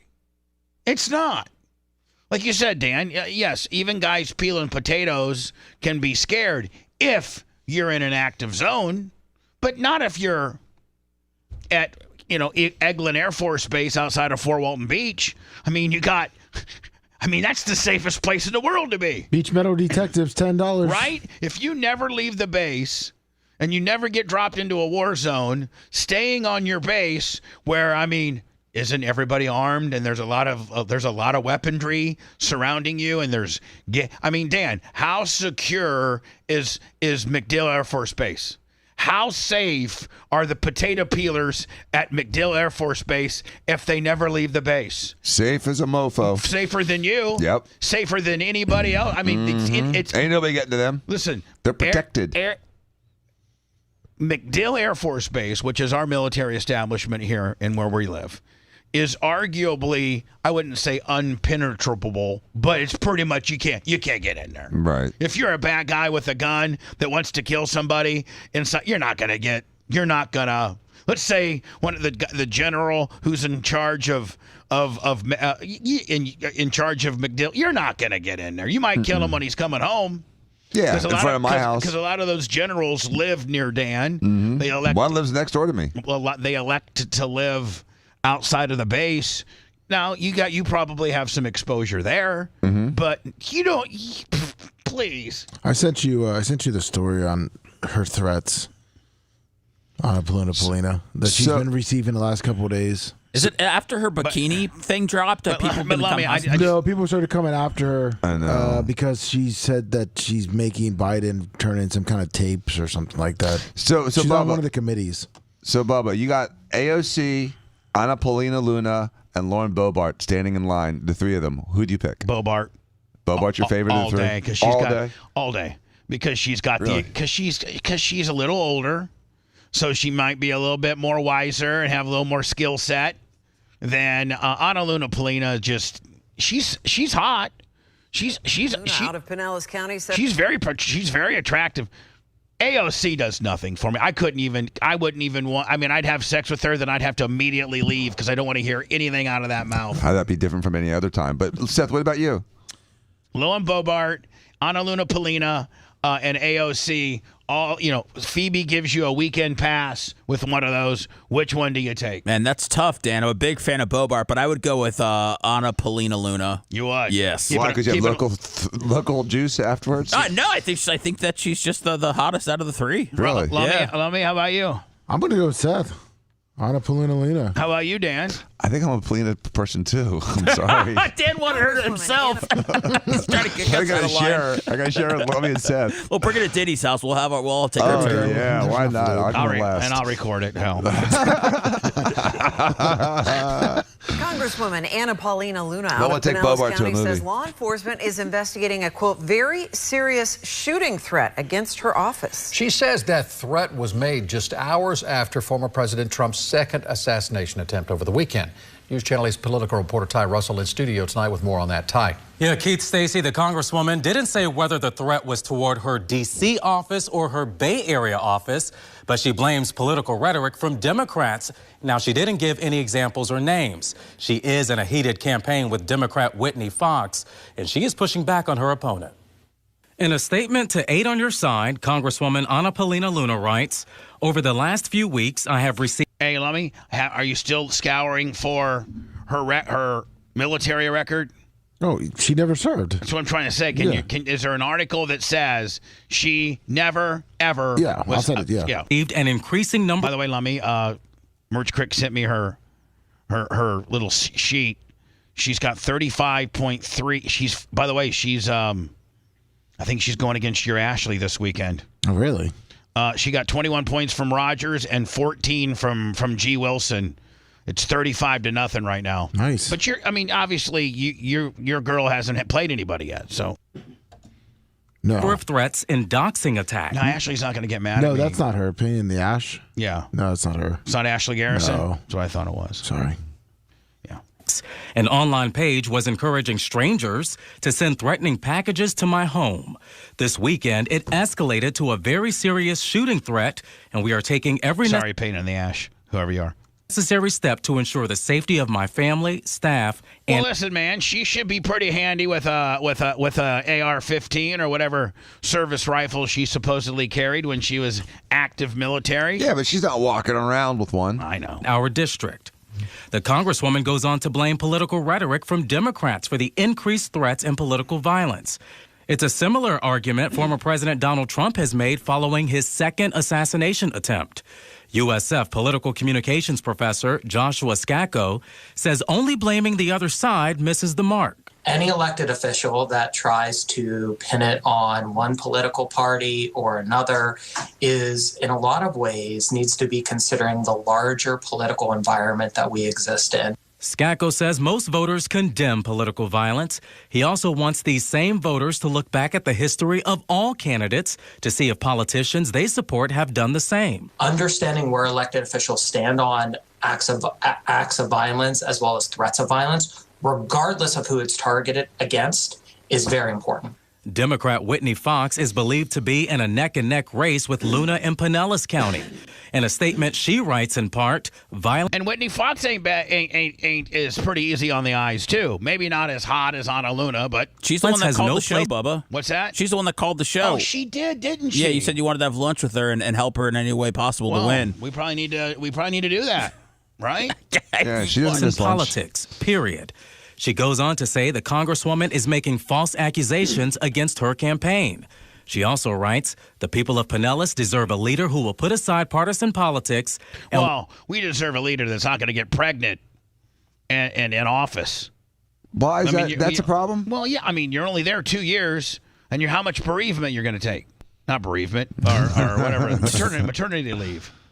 I mean, yeah, I think that is a problem, Dan. Now, if you're a 6-year senator, that amount of time is nothing compared to 6 years. But if you're a 2-year term congressperson and you conceive after you've been elected, what do you do? Like, you have mandatory abortions if you're in Congress for 2 years, or you have to take the pill? You got a bump shame? I just don't think it's very responsible. I just don't think it's very responsible. I mean, people can practice birth control. And if you're going to, I mean... she doesn't have any kids, though, right? Her biological clock is ticking. Yankee Jim, we'll $10. put them first. Now, the Congresswoman was not available to go on camera today. Now, Capitol Police says it's common to see a surge of threats toward members of Congress on both sides during election years. At 6 o'clock, I'll break down how many threats over the past few years. Guy needs to mow his lawn, man. Yeah, he does. Look at the neighbors. It's funny how the disparate coverage, if any of this had happened to the other side, if they were calling about this and the other side saying they were getting threats, it would be handled differently. And it's really, we talk about this, it's rhetoric on both sides. If you really look at the rhetoric, it's 90% on the Democrat side. I mean, when Biden, not the view, man. When Biden did that sort of media circus with the red background about how dangerous Donald Trump was and how he's a threat to civilization. I mean, Trump's not saying that about those people. And Republicans don't tend to say that about those people. This swift effect will speak to more women about the true character of Donald Trump and will turn them away. But to your initial point, I know you said we weren't going to talk about it, but I was. Man, Whoopi. Looking good, huh? No, my God. It just seems to me that since she is in an interracial marriage, she should have known that to support a racist is problematic. Her children are biracial, and her family is one of the families that in the 70s could not have lived in any of Donald Trump's buildings. So... Man, talk about race baiting. Right. It seems to me and maybe that person that's got in the mixed marriage doesn't find Donald Trump racist because maybe she doesn't think Donald Trump's racist. Maybe she's just not that politically savvy, or maybe she's just not read in. Granted, but it's all we know is that she liked a Trump post. We don't know. She hasn't stated that she supported him. But who are they talking about, Lummy? Is it Brittany Mahomes? Yeah, Brittany Mahomes. Patrick Mahomes. So if you support him, you're dumb or ill-informed. Yeah, Yes. if you support, And you're racist. If you're a person of name, or you're, a semi-celebrity, or you're just, the wife of the quarterback for the Kansas City Chiefs, and you like something that Donald Trump says, then The View is going to just absolutely call you out as an uninformed potential racist. Yep. How can and it's against a woman, right? Like it's not even against a man, which gives them more insulation because men have no rights for the most part, at least with regards to The View. Here's the hypocrisy of it, Bubba. The hypocrisy of it is that Kamala Harris, during the initial 2020 primaries, called Biden a racist. And what did she do? She worked for him hand and foot for 4 years. And so J.D. Vance's wife is a woman of color. She's Indian. He's obviously not racist. It's not a racist agenda. You can't call Trump an anti-Semite when his daughter converted to Judaism and his grandchildren are Jews.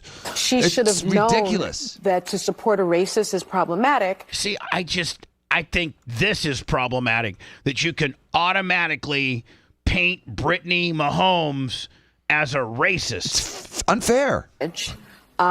She should have known that to support a racist is problematic.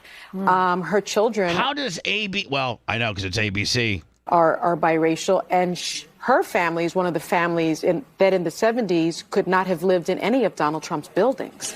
So... it just seems to me that maybe she's just not that politically savvy. Which is calling her stupid. Or maybe she's just not read in. Granted, but it's all we know is that she... Why is it problematic? Because she liked a post from Trump? Yeah. Why is it problematic? That you should be able, as a woman, to like anybody you want and not be called out on national television. You should be. Should we take away the right to vote, Bubba, because of this? No. Okay. No, but we talk about manipulating elections and stealing elections, and when mainstream media is so skewed to one side, and really a lot of it's unfair, then you understand that it's how does any Republican ever win when you have ABC, NBC, CBS, CNN, and everyone else, every newspaper lambasting anything that's conservative Republican every time. That's not. You better throw an Oprah kicker in there. And Oprah had an entire show yesterday with Julia Roberts and Bryan Cranston and all these big time celebrities that were zoomed in. It was, in fact, that's one of the things I got to cover next. Let me finish this out. Liked a Trump post. We don't know. She hasn't stated that she supported him, but that's fair to interpret that she may have. But we don't know that she's a supporter. How these yentas are allowed to have a show, I don't even know. Probably because I'm still getting turned on. If you love that segment, then check out BubbaArmyHQ.com and do a deep dive on past shows. The Bubba the Love Sponge Show will be right back.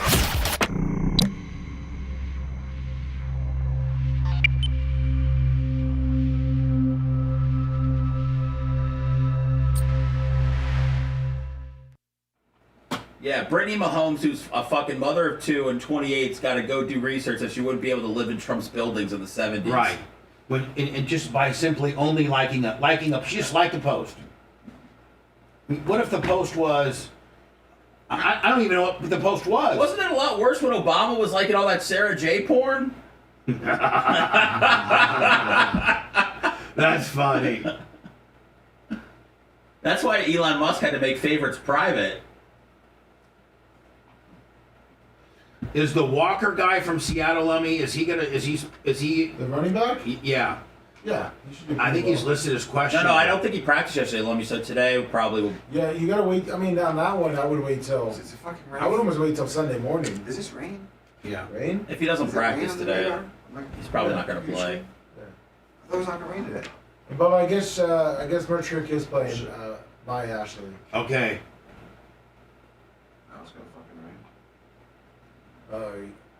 No, Your Ashley's she's got Purdy as her quarterback. Gonna be tough with no Debo. No Debo, no CMC, no George Kittle. Oh, you. She's got Jay Taylor as a running back. Oh, good luck against the Bears. We got Kay Walker. She's got Kay Williams from San Francisco as her other running back. I got Merch Crick's got Jay Williams from Denver against. Ashley's got D. London from Atlanta and C. Ridley from Tennessee. Merch Crick's got G. Wilson, who scored 14 last night, and D. Money from Atlanta. D. Mooney. Merch Crick's got Travis Kelce, and Ash has got M. Andrews from Baltimore. Marcus Andrews. We got Christian Watson. Christian Watson for the flex. Ash has got Jay Smith, Nijibada. We got the Baltimore defense, and you guys got the Tampa Bay defense. Against Denver, all right. Merch Crick's got Bates as the kicker, and you got Fairbarn from Houston. This is going to be a good one. Sure is. Can't come down to the kickers. And it still has Merch Crick at a 40. It's got Ashley at 59% chance to win. What the fuck does Yahoo know? No, but like, how can that be? Probably the projected points. Oh. Yeah, we're projected for 106 and Ash is 122. Who's Romina playing? Romina's playing Jay's wife, maybe. Candle. Bill Bunting, $50. Thank you, Bill Bunting. Rod Gutkin. Happy Hippo coming out of the jackpot. Rod Gutkin. I don't think Dan would suck Trump's dick. Who's saying that? Trump, Gatkin. He says if Trump worked on his dick, he'd be underneath faster than anybody. There's no need for that. Give me a reason that the economy's better now, that things are better now. I mean, They just cut the rates. Yeah. Oh, yeah. Half a point. That really helped me last month. They cut it half a point, though. You see the stock market yesterday? Well, They cut it half a point. 50 days before the election, or how many days? Hey, listen. You know what's going to be great after that? This last month. Yeah. This last month, we should all be partying, Zach. Yeah. What? Things are going to be so good this last month. The last 40 days before the election, everything's going to be just peaches and... Prices are coming down? Oh, yeah. Everything. They cut the rates. Gas will be $1. Yeah, gas is going to be way down. Milk will be $1. On gas. Stock market's at 50,000. Yeah, stock market's booming right now. Yeah, absolutely. Interest rates are down to 2%. I got a candy bar yesterday for my daughter at 7-Eleven, $3.49. Come on. The lady goes, What? The lady goes, candy got expensive. I go, I hope prices go down soon, and then she didn't say anything. Candy got expensive. Candy got, dude, $3.59. You used to get a fucking value meal from McDonald's. I can't believe it's that expensive. It's ridiculous. Dude, $5 for a large fry at McDonald's the other day. I mean, like, this is crazy. I saw guys that found his old receipt from like Walmart, and he bought the same shit, and it was literally like 3 times as expensive. There's a receipt from 2019, and he bought the same stuff today. So it was 3 times.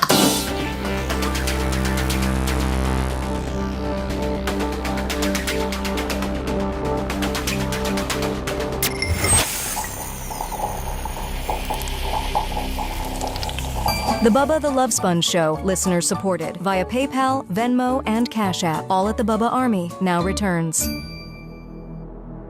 By the way, Lummy, I did not thank Fish on the J when we were doing our Bubba 199 last time. He came up and brought me this little portable fan, and I just this morning finally got to taking it out of the box and seeing how it worked and stuff like that. And I was like, I got a fan that's on me. I could use this one. Or Seth's always running a little bit hot. I could maybe strategically position it so that it was kind of cross blowing against Seth. Seth, can you notice it a little bit? Oh, yeah. You can. Oh, God. I'm feeling very nice and free today because of the cool breeze. Invigorated. Yes. And it runs off a USB, and it also has a battery on it as well. And it's a fine piece of technology. Thank you, Fish on the J. Thank you, Fish on the J.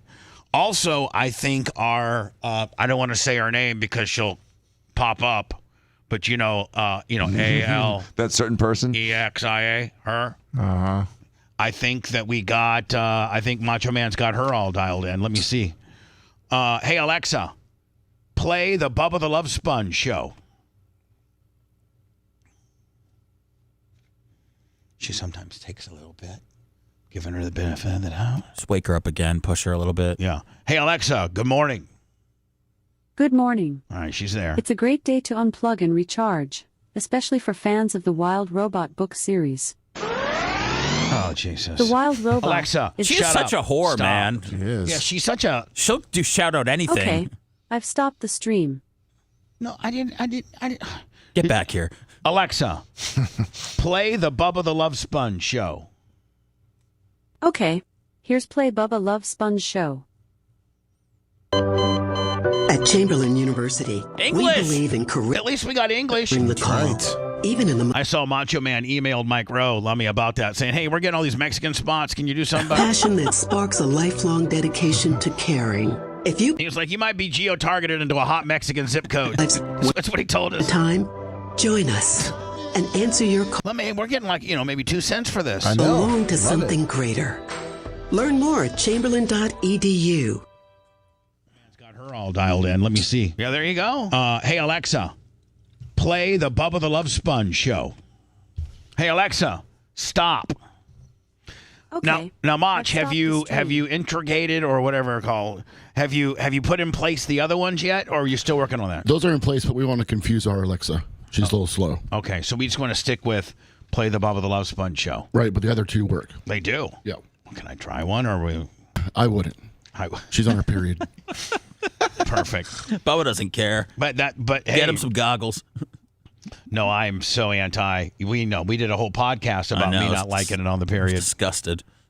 CNN yesterday was out at a. It seems like, man, Trump's number one with boaters. It really does. Well, those are real Americans, Bubba. Yeah, they truly are. Because you can put an American flag out there, have a beer, and nothing says USA like that. Right. And for the most part, man, although Florida Fish and Wildlife are some dicks. I'll tell you that, man. I wouldn't want to cross them. Man. Are they the ones that arrest you for drunk boating? Yes. And they can arrest you for anything. They can arrest you for if your fish is, 2 centimeters too small. For real. So anyway, this is CNN. Is this real? This is real. This is real? I thought this was fake, and they threw up the CNN thing because the way that she's trying to bait him into answering questions seems so ridiculous. I don't even know why they would air this. And is she just a jobber with like a little podcast, mobile podcast mic? I mean, it's silly. The other thing is, Lummy, why would CNN play this? That's a good question. I mean, what I've seen, but I'll keep looking. Maybe this isn't real, and they just, again, Seth used creative. They had their little rec Cheap guy take. build them a CNN banner. Rec could build that in 5 minutes. I mean, it says live right there above CNN. So maybe she's like, hey, I got a guy. We can just go live with them, and they didn't tape anything. Yeah. I don't know. I mean, Anderson Cooper 360 tweeted it out. What's that? Anderson Cooper. Oh, yeah. Tweeted it out. All right. There's got to be real. Then I guess it's got to be real. What's your most important issue? The economy, getting the interest rates down, getting it to where we can afford to live in America. Right now, it's too expensive. Okay, now. And here's the deal, man. It doesn't matter what religion, what political affiliation, what color, what gender, what you believe in as far as abortion or immigration. Throw all of that out the window. And it looks like her name's Elle Reeve. She's a CNN correspondent. But it is right now the number one thing, and like Seth, during the hot mic, we were talking about he bought little Sammy a candy bar yesterday. And it was $3.49, $3.59 or $49. $3.49. $3.49. That's a lot of money for a candy bar. I know. And I yelled at her about wanting a McFlurry the other day because they're $4 and I can get her a Frosty for $1. She told me that. This is what I've turned into. Like, Sammy, we got to stick to the Frosties, babe. Now, you know what you should do is say, Sammy, do you want 1 Blizzard or 2 Frosties? At that point, you're still saving $2, right? I'd rather save 3 and just give her 1. Yeah, she doesn't want a big fat kid. You'd rather be the parent and still have some semblance of control left and say, Sammy, no Blizzard, Frosty for you. You want nothing? I'll tell you what you're gonna get. You're gonna get nothing if you're gonna keep bitching about it. Okay? So we're going to Wendy's for the Frizz Osty. So, Bubba, on this one, I sent you the full interview. She's saying that it's kind of taken out of context because, of course, it is. It's 6 minutes long, and it's her going out to a MAGA boat parade to try to find the most Trumpian. And they're spinning Elle it. Reeve is known for traveling all over the country and engaging people in very real conversations about their politics or their beliefs and how they see the world. Tonight, she takes us to Panama City, Florida for the MAGA boat parade. Panhandle. Where entrants compete to be what they call the most Trumpian. We at the MAGA boat parade at Shell. We got a MAGA boat parade. Oh, hell yeah. Here we go. There's some MAGA mamas. There's some Panama cities. So this is my first time coming. We were in the middle of the parade following the lead boat, well decorated with all the flags.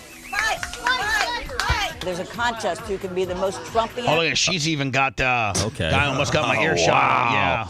That's hardcore. Yeah. I licked that right off. And I want to win first place. It's a weed eater motor. It's a 21 horsepower. It makes a very frozen mudslide quick. Looks fun. Trump is pro-American. He loves America, for one. I love America. I serve this country. I love America. We're from the same place in Queens, New York, so that's my homie. I live in Latitude, Margaritaville. What's your most important issue? The economy, getting the interest rates down, getting it to where we can afford to live in America. I mean, this isn't really taken out of context. This guy's That's what part she's saying. I mean, yeah. well, I don't think it's taken out of context at all. No. And realistically, like I was saying earlier, man, the economy is at everybody, like everybody. Well, I don't care. Take abortion, take immigration, take the other stuff that I really do care a lot about. But the average American is really, really worried about the economy because it is virtually impossible. You got to be wealthy in order to be able to getting ahead or to qualify for a home loan or to buy a new car. You can't be middle class anymore and qualify for any of the stuff that middle class, that our moms and dads that were middle class, or even us, 10, 15 years ago, the middle class could get that $350,000 home loan. And that $350,000 home is still worth $350,000, but inflation's got it to $525,000 right now, and you can't qualify for it. And the interest rates have gone from 3.5 to 7.5. Yeah, it just went down, but loaning rates are my mortgage really guy called me because he goes, "This might be a good time to buy because it went down 0.5 point." Because he said, "Hold on, down from what to what?" 7 to about 6.5 to 6. You know what? No, thank you. Well, he said, I'll wait to see if indeed we can get a change of scenery in the White House and see if we can get that back down in the 4s. Where well, that's what he said. He said this might be the time to buy because the next year might be even higher. Yeah, if the wrong person wins, it probably would be a good time to buy right now. If the right person wins, or I'm just saying, I'm not even going to say wrong versus right. I'm just going to say one candidate wins, and the interest rates most likely will be higher than yesterday's 0.5 point deduction. Whereas if a different person wins, you could be looking at, 4.5% interest. I mean, big differences, Bubba. Huge differences. It's the differences between middle class being able to afford that home or not. So, Bubba, there's two things I want to kind of point out here. Number one is that niche issues like abortion and marijuana and certain things like that are really just pandering to a very small subsect of the population. The economy literally affects 100% of the population. That should be the single most important issue to everyone's mind because that is the ubiquitous issue that controls how we all are doing. And it seems as though the current administration is doing everything it can to really stick it to the middle class, because the middle class in America is suffering and shrinking.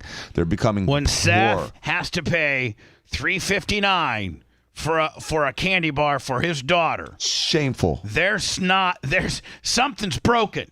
Matt Hoxie, 50. Right now, Thank you, Matt Hoxie, South Carolina. It's too expensive. Okay, now let me maybe ask a slightly impolite question. But, if you can afford a boat. By the way, this guy's double fisted. Let me with an Alabama koozie. that. Yeah. But, if you can afford a boat. By the way, I love the way the guy shoves it right back up her ass. I love it. You're not hurting so bad, right? Because a boat costs a lot of money and it's a lot of upkeep. Listen, nobody gave me shit.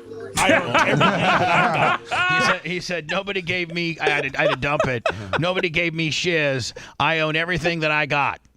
And then he breaks it down as how he was, what he did for a living, how he's retired, and he still is concerned about, making money stretch further. This guy breaks it down. This guy right here, although white, represents the average man. Black, white, brown, doesn't matter. This is the average man in his upper 50s and who has worked all of his life. And let me, 10 years ago, he went out and bought a $40,000 deck boat. Yep. It's paid for. Of course, he bought it on payments, but he can afford it then. And this represents the average guy. I'm retired military, retired power plant, and I am successful. And so he gets 2 pensions. Retired and with boats, jet skis, because I did it right. And everybody has that chance. Whether they choose or not, that's up to them. I would never try to take anything away from you in that way. But what I'm asking is, groceries are probably a smaller part of your budget than, say, someone who's... No, groceries are groceries. Regardless of how big it eats into your monthly intake, they still... Listen, Dan's a millionaire, and he is disgusted at the price of groceries. Mm-hmm. All of us here at work are, middle class at best, and groceries kill us. They don't kill Dan, but he still doesn't want to pay, I can't even afford groceries anymore. We haven't eaten in 3 days. That candy bar is the first thing my daughter had. You had to break it in thirds. No. Sammy, you only get 1/3 of that. Mama needs a bite, and so does Papa. Worse off. I think it's interesting that people who are a little bit more comfortable are still so concerned. Hold on. What? Bitch, don't turn this around on a guy that retired from the military, gets a pension, went on and worked at the power plant for probably 25 years and gets a pension. He's probably 62 years old. He wasn't really, really, really crazy with his money, saved it. And now you're trying to turn this around on him, making it his fault? That's like saying that I can't comment on the economy because it's not hurting me as much as it's hurting someone like Seth. That's what it's saying. Yeah, a guy with a Cybertruck's not allowed to have an opinion. Interesting that people who are a little bit more comfortable. That's their MO. Turn it around. Turn it around. He was responsible, so he's a bad person. Right. Concerned about the economy. Did you see what I'm saying? Because I want my money to go further. I want inflation to go down. I want interest rates to go back down. I want all that, but that covers everybody in the economy. Here's not what you just should me, say. Not just the poor, not just the rich. It covers everybody. But he's right. That's what he should say. What he said, he also should have said this. He alluded to it, but he didn't quite really nail it home. He goes, now I'm retired. I did everything I was supposed to do, and I'm on a fixed income. This outrageous inflation and interest rates takes money out of my pocket and makes my retirement less viable. That's why I'm concerned. I did it right. I'm expecting certain regularities within the economy, and that's not what's happening right now. You're taking my money from me.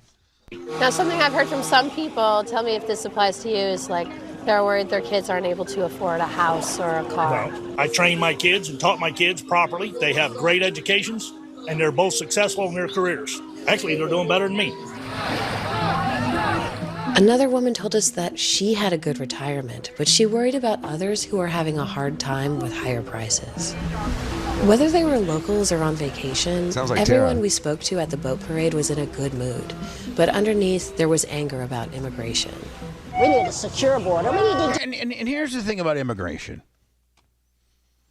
The Democrats have been caught in immigration, and the amount of people they've let in, how they've let them in. They've let them in a bunch of different ways. One, let's not secure this particular 2 or 3 mile section of a non-fenced area, and they're just rolling in through that area. That's one. Two, we actually have programs where we're flying them in and getting them set up.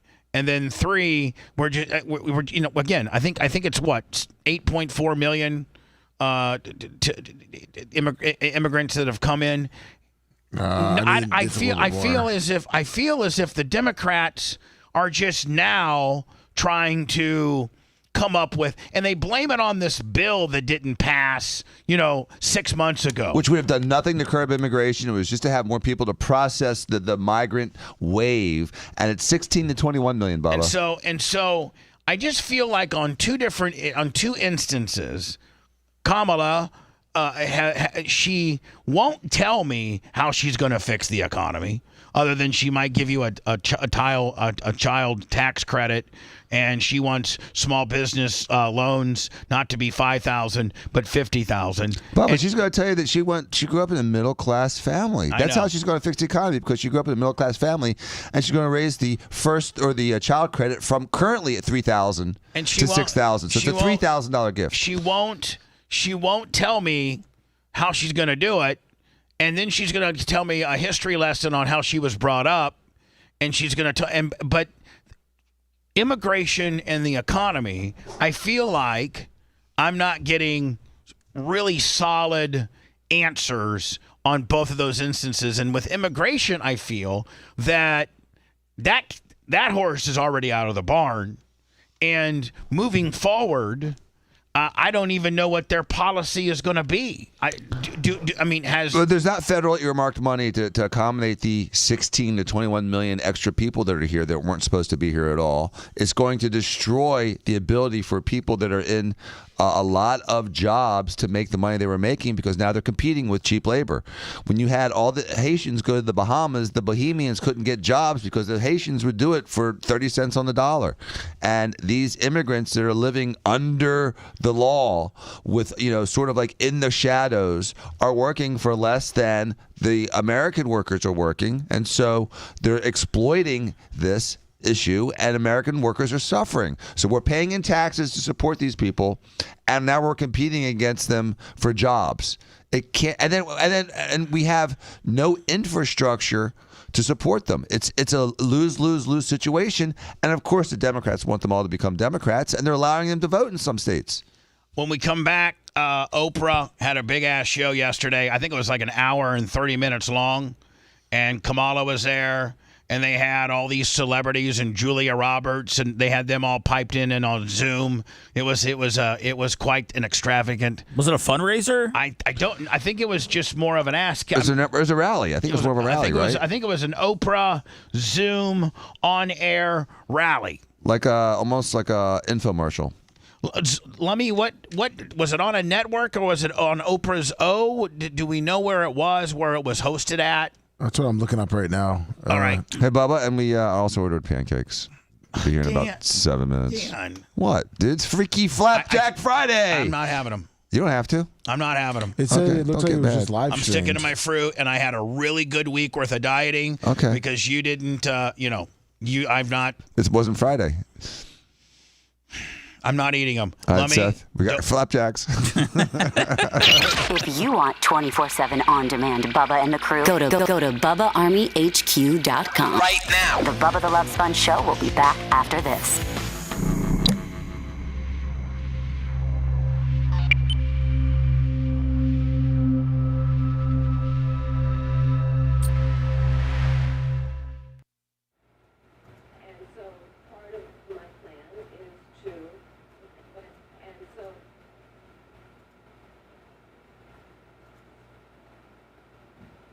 Swifties, where are you? Swifties, for Kamala!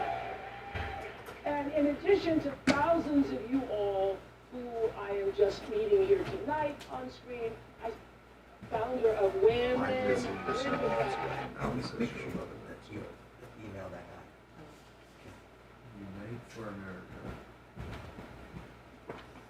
Make sure to shoot the Uber guy who's bringing the pancakes. We can't have those in here. It was a virtual event, Bubba, called Unite for America. What, Lemmy? It was called Unite for America. Just live streaming. What up, Mitch? Why it was a virtual rally. Why they finna have that on a night that there was a shitty football game, man? 8 to 10. I'm looking for shit to watch every night. It says they didn't want you watching how great Aaron Rodgers was against the New England Patriots. They hate America. Where do they stream it at? You could go to like the Democratic website. They were streaming it on multiple platforms. What up, Tease? Brian? Pretty much you go to Democrats.org and that's where it was. Oprah's got a pretty youthful face, though.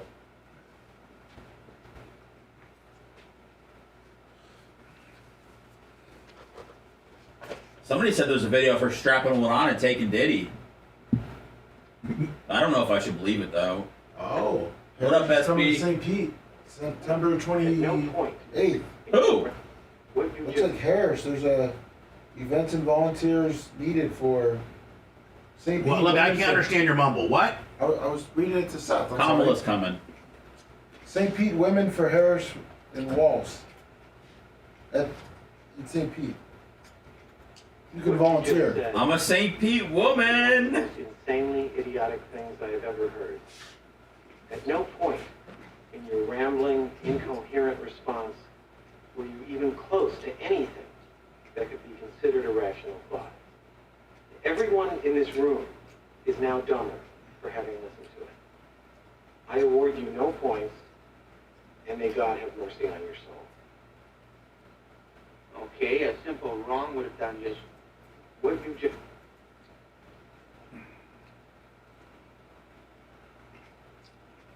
I like the 2 Monday night games, Nats fans. I wish that they would. I wish that they would almost do that every week and have one start at like Don't you wish they spread it out more? Yeah, which one started at like 7 and one started at like 10? Or what are like 6 and 9? I mean, just give us a good start It's time. like 7 and 8. Yeah. Folks, this has literally been the slogan of the Communist Party for the past 10 years. I'm not even joking. If you go to the Communist Party USA's website, 3 years ago, Communist co-chair Rosanna Cambridge What up, Longer? literally wrote an article titled, "We're Not Going Back, Forward Together." Rosanna is What's up, Cable Dog? through, and she's not ashamed of it. That's how we communists work. I'd really be okay if they got rid of Thursday night football and did 2 Monday night games. That we need to topple capitalism. It's not a coincidence that this just so happens to be Kamala Harris's campaign slogan, nor did she plagiarize it from the Communist Party. Communists have long acted as the kind of ideological undergird of the Democrat Party. We are not. What's up, young Mellis? What's that, Mitch? What's up, Jesse?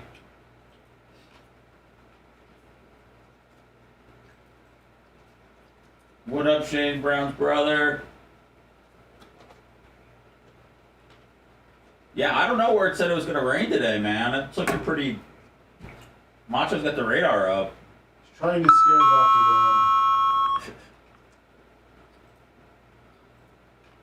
Dan. I'm free February 2025.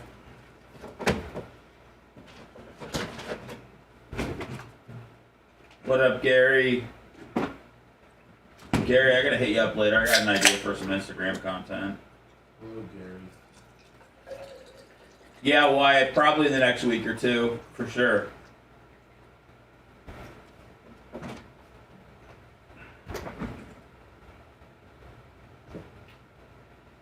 Any props, Nez? I'm all about it, Danny. I mean, What's up, Sinead or Cecilia? it started at 6:30. I mean...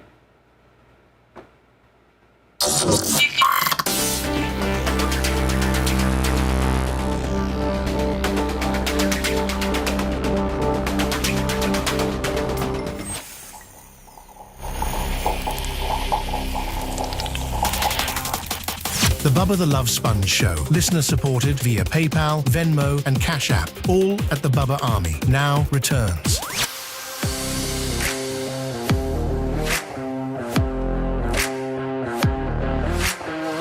So, yesterday, by the way, I thought we got a lot of good response from, or reviews, I should say, from the John Morgan appearance. Oh, yeah. Love that guy. I think Gary Cantrell cut it up into some shorts. I got to get up on Facebook. And have we got him up on X yet, Lummy? No, I was going to talk to you how you wanted to post those. Well, I just want to post them. Okay. Just get them up. Got it. Oprah had a big online extravagant thing yesterday with Kamala. It was a Unite for America live stream. Right. And I got various excerpts from it. Here is one. I think somebody asked her how she was going to fix the economy. It was like a husband and wife combination. We really would love to know what your plan is to help lower the cost of living. Yeah, first of all, thank you both for being here. And yours is a story I hear around the country as I travel. And in terms of both rightly having the right to have aspirations and dreams and ambitions for your family and working hard and finding that the American dream is, for this generation and so many recently, far more elusive than it's been. And we need to deal with that. All right, so I don't understand. By the way, Mushroom Mitch, let me, him and his pops listening, awesome. $25 in the PayPal. Thank you. I don't understand why somebody doesn't finally hold her accountable and say, answer the question. Answer the question.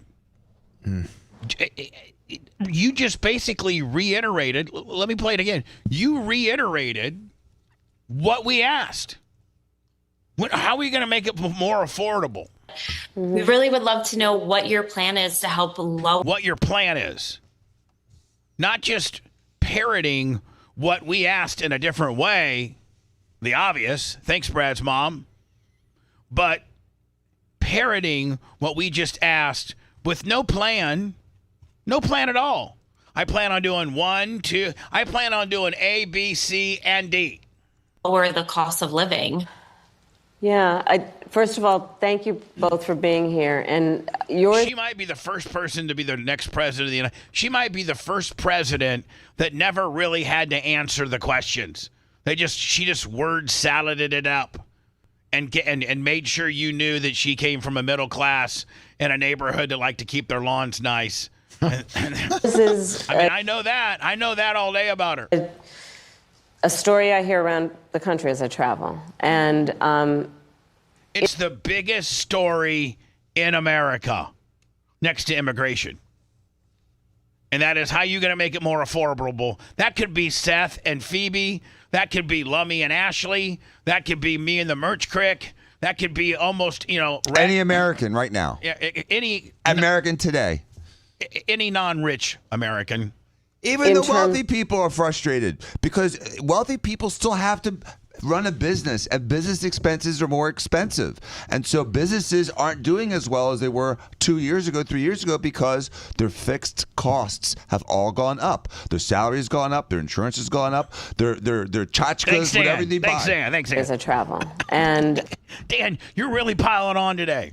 Yeah, it's because the prick Uber Eats driver decided, despite getting priority, to go pick up another frickin' order. Prior to that, man, you've really just been going on and on and on. Brevity.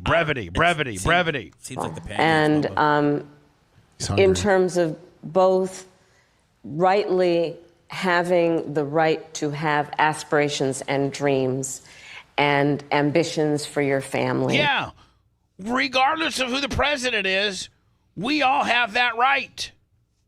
Duh. Thank you, Johnny Obvious. Having the right to have aspirations and dreams. And if you don't have those aspirations and dreams, you're a loser. You just want to live off the system and not get ahead and not have a nice house and not have one of the American dreams is to be a homeowner. I own my home, or I don't actually own. I'm making payments to the bank, but I purchased this home. I'm not renting. I'm trying to build equity. The new American dream is to be an influencer. Yeah, you're right. You're right on that. It is. It's true. It's disgusting. And ambitions for your family, and working hard and finding that the American dream is, for this generation and so many recently, far more elusive than it's been. And we need to deal with that. All right, so, okay. We do need to deal with it. So the second part of my question is, how are we going to deal with it? So part of my plan is... All right, and so Lummy, maybe I need to stand corrected. Yeah. Take a step back here. Because they have the same couple. They're laughing. They're having fun. So maybe that was the setup. Maybe maybe I got to take a step back and say, Kamala, my bad. I'll take an L on it. You addressed it. Let's see. And so part of my plan is to give startup small businesses a $50,000 tax deduction to start up their small business. Right now it's $5,000. All right, so Dan, let me ask you, I don't know if I quite understand business the way you do. Okay. But is that saying that if Seth wanted to start, his St. Pete Legend clothing company back up, and he could apply for a government-backed $50,000, this loan that Kamala speaks of, and that he doesn't have to repay it? That's what she's implying. She has to. I mean, the. I mean, is that not going to be an apps? I mean, because if Seth. If St. Pete Legends, let's say Seth spends $10,000 on clothes and says, listen, let's not go and blow the entire $50,000 because I need some working capital. We're just going to order $10,000 of caps and shirts and stuff. And, Seth, it just doesn't do that good. It just doesn't sell that well. Can he pocket the $40,000 and say, I closed my business? There's going to be all kinds of strings attached to it. Right, kind of just like all this other free money they gave away. Exactly. It's going to have some strings attached.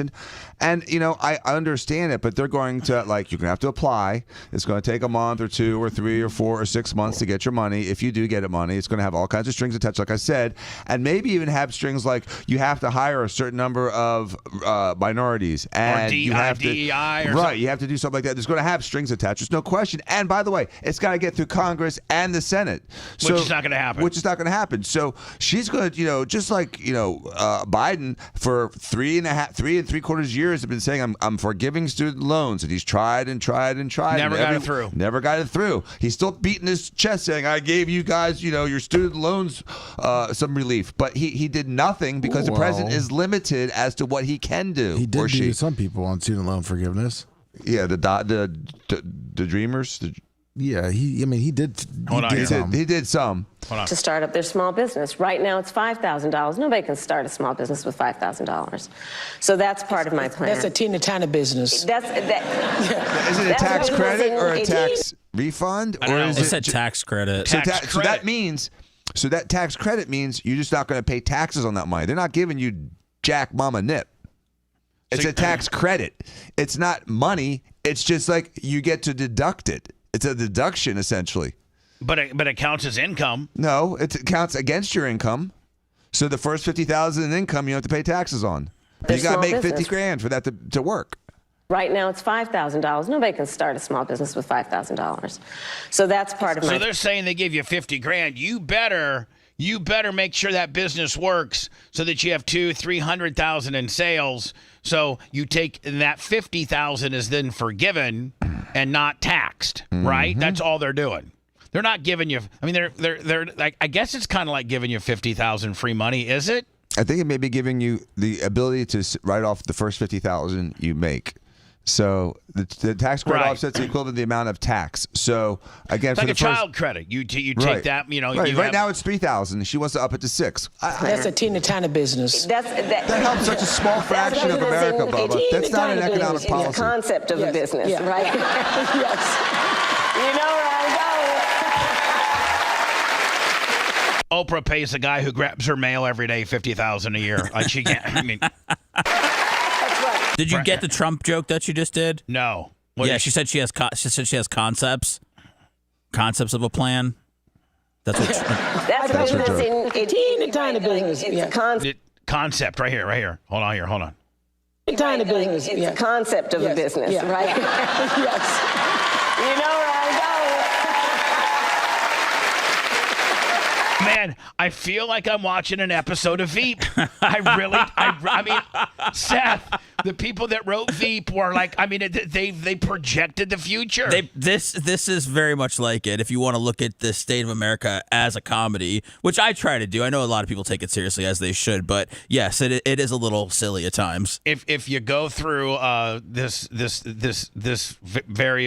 page here, Lummy, that I pulled a few excerpts from. They have some memes. Each time, this is Kamala Harris talk. She didn't say this. They're saying the way she talks is a lot like this. Each time you light your lighter gets lighter until your lighter gets so light that it won't light. Doesn't that sound like something that she would say? Yeah. Right. There's the word salad deal, and I grew up in a middle class kid. It's not a policy, and it's not an economic solution. So this is, I think, in the town hall meeting that Oprah had last night, she introduced, all types of people that were there. With black women who had 47,000 women on one call 3 hours after Kamala Harris announced that she was going to be running. 3 hours afterwards, 47,000 women were on the phone. And Ortega and I were talking, wouldn't it be great if we brought all the groups together? Because that phone call inspired all the other groups. And so we said, wouldn't it be great if we brought all the groups together at one time? And that's why we're here. So we have the Cat Ladies for Kamala here. Man, this is determining our next president.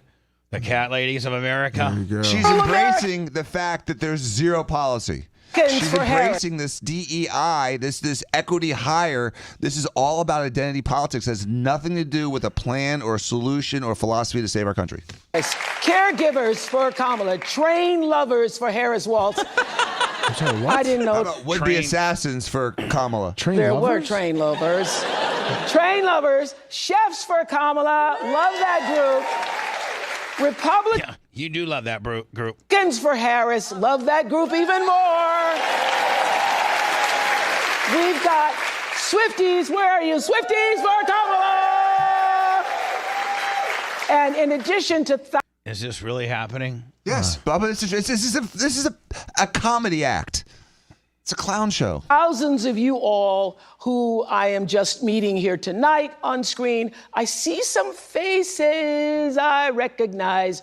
There's Bryan Cranston. Oh, jeez. Man. That's funny.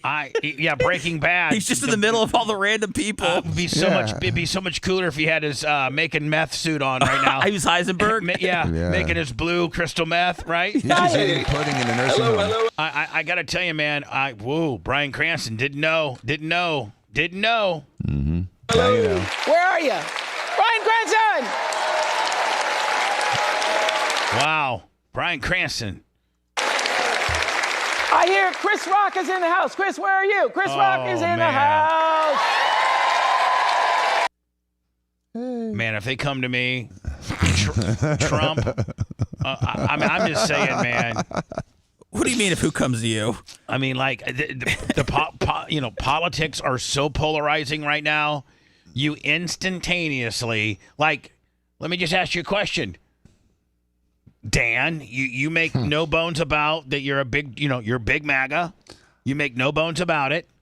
And I'm just telling you, as an average man that probably was a Bryan Cranston and Chris Rock fan, are those guys now dead to you? They're not dead to me because I don't judge people based on their political affiliation. Oh, you're such a liar. I really don't. No, everyone's entitled to their opinion. I just don't like douchebags like these guys trying to force it upon me. Again, you probably have not the same mindset that you did 5 minutes ago about Bryan Cranston and Chris Rock. Yes, I like them less. I won't boycott them because they're entitled to their opinion. I know, but I can like someone less because of an opinion. Sure. I'm not going to cancel them. I know, but you're like, okay, Chris Rock. And he's not. Chris Rock's no longer funny to me anymore. He hasn't been it's funny. only funny in years. when he got smashed by Will Smith across the face. Yeah, but he hasn't been Ben funny since then. Jennifer Lopez, Tracy Ellis Ross. Jennifer here we go. J-Lo. Lopez! Where are you, Jennifer? Yes! Oh, you know I'm a big fan of hers. Tracy Ellis Ross, where are you? Tracy Ellis, where are you on the screen? Tracy Ellis. Who's Tracy Ellis? She's an actress. Isn't that Diana Ross's daughter? Oh, okay. Yes, it is. Julia Roberts, where are you? Wow. Wow, she's got buck teeth today. Jesus, those caps. She's just file them down a little bit. Oh my God. She looks like she's handicapped. She's got such buck teeth right now. I used to think she was gorgeous. Glasses don't help. Oh my God. She was like a clown. Pretty Woman was 40 years ago. Yeah, I know. She's exactly. Streep is in the house. Hell yeah. Phew. They got all demos covered from Chris Rock to Meryl Streep and everybody in between. At least her teeth fit in her head. This is good. This reminds me of the COVID days when we didn't get to do anything. And I liked it. Yeah. So glad to have all of you familiar faces. Now is Kamala not here? Oh, no, she's there. No, but she's not in the seat. Well, you're in the beginning. Okay. So everything else, They're wheeling her out soon. on. Everything else I watched was in the middle of this broadcast. This is the introduction. Yeah. Okay. Where are you? Tracy Ellis, where are you on the screen? Tracy Ellis. I've already been through all Familiar that. to all of us. Okay, Bryan, so happy to have you here tonight, Bryan Cranston. Oh, now it'd be interesting to are these celebrities gonna go through? Lummy, that's not the new Channel 8 girl. That's Fox 13. Yeah. Now, are they going to go through each one of these celebrities? And I would find that interesting if they're going to go through each one of these and, give us their opinion. What do you want to say? Why did you want to join us here tonight? Yeah, it looks like we might get to hear from them. Yeah. I'm just smiling from ear to ear, Oprah. I have never felt this much joy and optimism in a campaign in a long time. So I'm just so appreciative of Kamala to be able to bring back that sense of optimism and to squash the cynicism and the... Yeah, because now I'm not trying to be a hater or one way or the other. So much sense of optimism because the last 3.5 years have been great, haven't they? And she doesn't have anything to do with that, does she? Not one. That's not on her tab at all. And things are going real in our country right now that she's still second in charge of. It's going good, isn't it? Yeah. It's going really, really good. Seth, how much was that candy bar yesterday? $3.49. Yeah. And the vitriol and the rancor that just seems to be floating all around Washington. And I hope that stick to making blue math, kid. We're going to ride this wave into Washington. I'm here to support. I can't be happier than this candidate. I think she's going to be a terrific president. Thank you, Brian Cranston. It'd be funny if he did a heel turn, Bubba, and they went to him and he was making blue meth, and he's like, times have been so tough, I had to start making meth again. Me and Jesse. I got Jesse back, right? I used to make a good living, but now I've had to turn to making meth. Yeah. I don't got any movie scripts, So, thanks, Brian. Thank you so much for joining us all the way from London. Chris Rock, so it's the middle of the night there. You're the one who told me. Well, I got to tell you. Remember, Chris and I ran into each other this summer, and Chris, no matter where you meet him, he's funny. He goes, there's going to be weeping in the streets. Are we ready for the... There is. No matter which way it goes, there is going to be weeping in the streets. For real. Absolutely. It's going to, no matter which way it goes, no matter which one of the two horses win, there's going to be an absolute shiz storm. Weeping in the streets when Kamala Harris becomes president of the United States of America. Wow. Weeping in the streets. Not too bad, Oprah. For real. I want to say so. Hey, listen, and I've always been an Oprah fan, and I don't fault her for... She's allowed to do whatever she wants to do. It's still a circus. I actually think it's a brilliant idea. I want to know how much Iran's paying her for this. I mean, Trump should do the same thing. The RNC was kind of like this, and this is one-upsmanship. And this is pretty. Well, Trump was on Gutfeld the other night. Like Trump's on shows a lot. So, but they're not. They don't have. It's not such a big 10 in A-list celebrities zoomed in and a big. I mean, this is because without that, no one's going to watch it, Bubba. But what I'm saying is, this is a good. This may not be your cup of tea, but this is a great idea, and it's executed brilliantly. Oh, I don't disagree with that. It's going to help her, and I love it. I mean, it puts her into the, it puts her into the house. Trump should steal this idea. Yeah, but Oprah will never help Trump. Who else is going to help Trump during the day? You get Jesse Waters. Yeah, but that's evening stuff on CNN. That's not, Fox. That's not ABC, NBC, CBS. Hold on. I'll tell you who does it. And this wasn't ABC, CBS, NBC. Do you know who does it? Who? Tucker Carlson. He does it.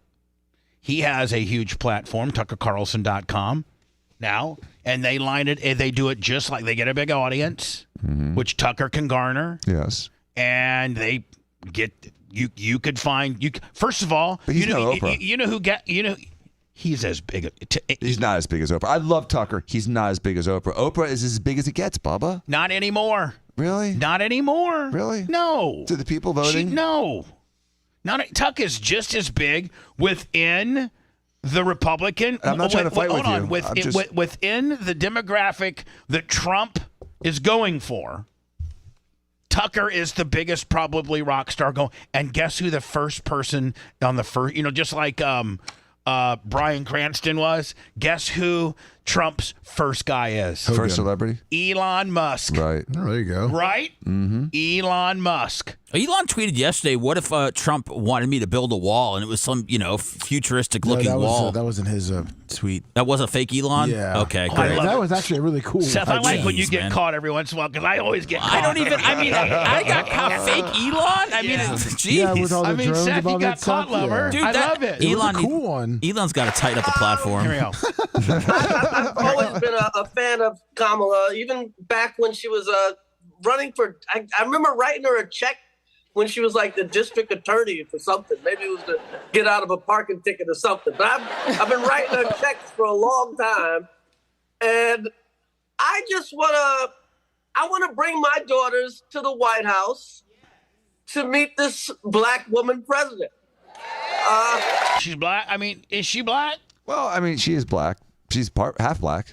I think she's a quarter black. No, I think she's half black. Her dad's half Jamaican. Her mom's. If her dad's only half Jamaican, then she's only a quarter black. But she went to a black college. Hold on. Her dad might be full Jamaican. Well, So I thought she was mixed, being like half black, half Indian We'll call her descent. black. Chris wants She's to call her mixed. black. African Americans would call her mixed. What does Craig and Rio call her, Seth? A person of color. Okay. That's a reason. That's a reason. Brush your teeth, Chris. That's the reason. I think she would make a great president, and I'm ready to turn the page, man. Yeah. All the hate, the negativity, it's got to stop. We're on the page. We're so sick of the negativity. Thank you so much, You know, it's Chris, the for same being thing up that they this were early in saying the in morning in 2020. London. Yeah, we're on the page. We're on your page. It's your page. Hold on. Right now, it's your book. Yep. It's your book. We're on your page. How can she start arguing so vehemently Ben for Stiller. change when she is Ben Stiller, the I heard president? you were on the Comics for Kamala, and so I want to know, were all the Comics for Kamala It's like Richard Lewis trying to outdo each other with jokes for Kamala when you were on for Comics for Kamala?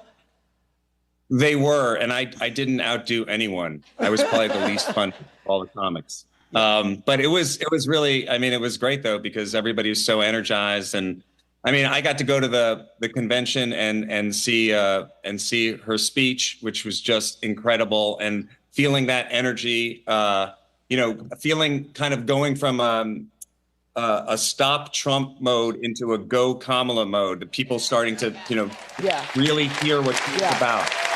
And, I have a 22-year-old daughter, 19-year-old son is going to be voting in his first election. My daughter's, her reproductive rights are incredibly important. Standing up for.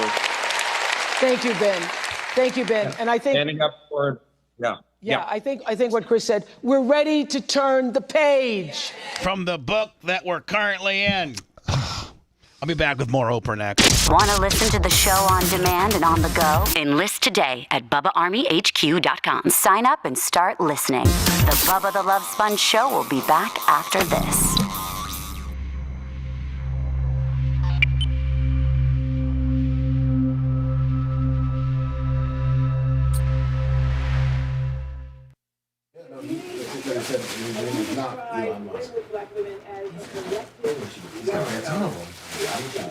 But the wall was kind of cool. I saw the drones and everything. Because when I scrolled past it, I scrolled back up, and I was like, oh, this is actually pretty cool. Oh, thanks, dude. But yeah. And then I looked at it. Yeah. Elon might do it now. Lovey, do you want some of this? No. First of all, Oprah, this You don't is either? amazing to just be united. And that Don't put a stop to your pancake stuff yet. Don't stop my what? we wanted to gather in our joy, and we knew that we needed to get to work. Seth, would you be pissed if you paid extra for priority delivery and they stopped and made them stop on the way? Yes. After saying you're doing 7 minutes and it suddenly turned into 20 minutes? I would. Complete bullshit, Dr. Dan. Dr. Dan, as a man of this economy, I can't even afford Uber Eats because of the charges. I have to go get my food like a scumbag. That's it. I got your cold food delivered. Motherfuckers. I complained. I took his tip down to $1. Fuck him. District Attorney. It's priority, asshole. So much that I love about our campaign. I didn't say shit to the song. I was here in the studio. I didn't sit out there and wait for him. You know? I had to go to the bathroom. It took me a minute. I got a call from the patient. Fucking Yolando. Bullshit, man. Probably eating cats right now. The lives of patient people and anybody who looks Huh? at everybody. Ducks, is that what they're eating? Around here, people eat ducks. Have you seen it? They're shitty ducks to eat, though, aren't they? They're like, I heard they were like soup ducks, those big ones. Yeah, they're like dark meat. I'm not a big duck guy.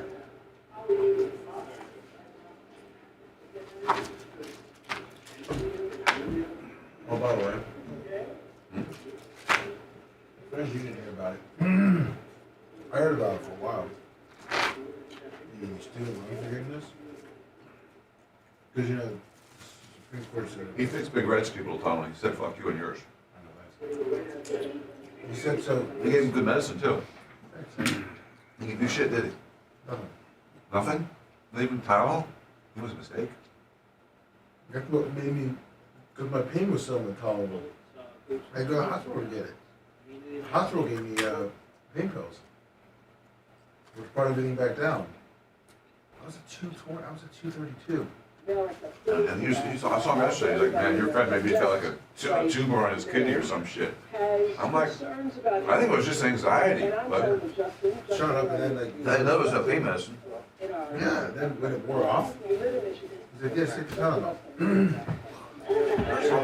So then I'm in pain, and the thing's like shooting up, and the music just like, I was like, it wasn't working or something.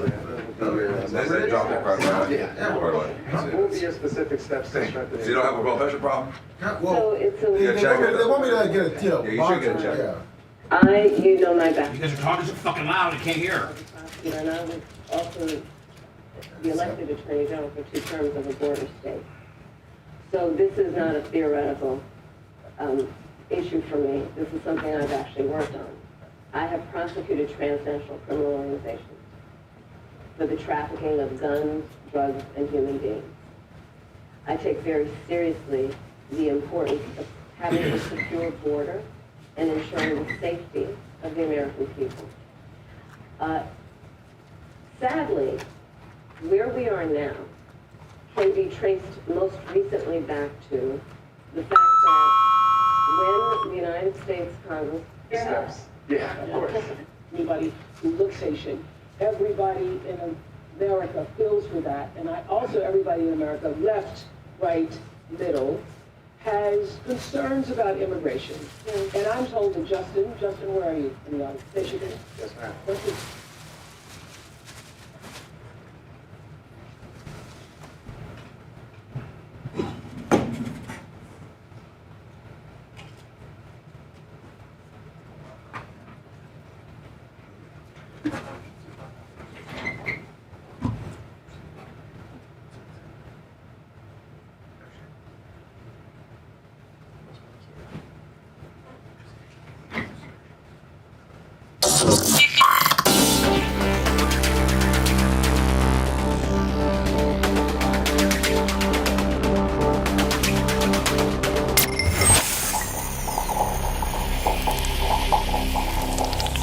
The Bubba the Love Sponge Show, listener supported via PayPal, Venmo, and Cash App, all at the Bubba Army, now returns.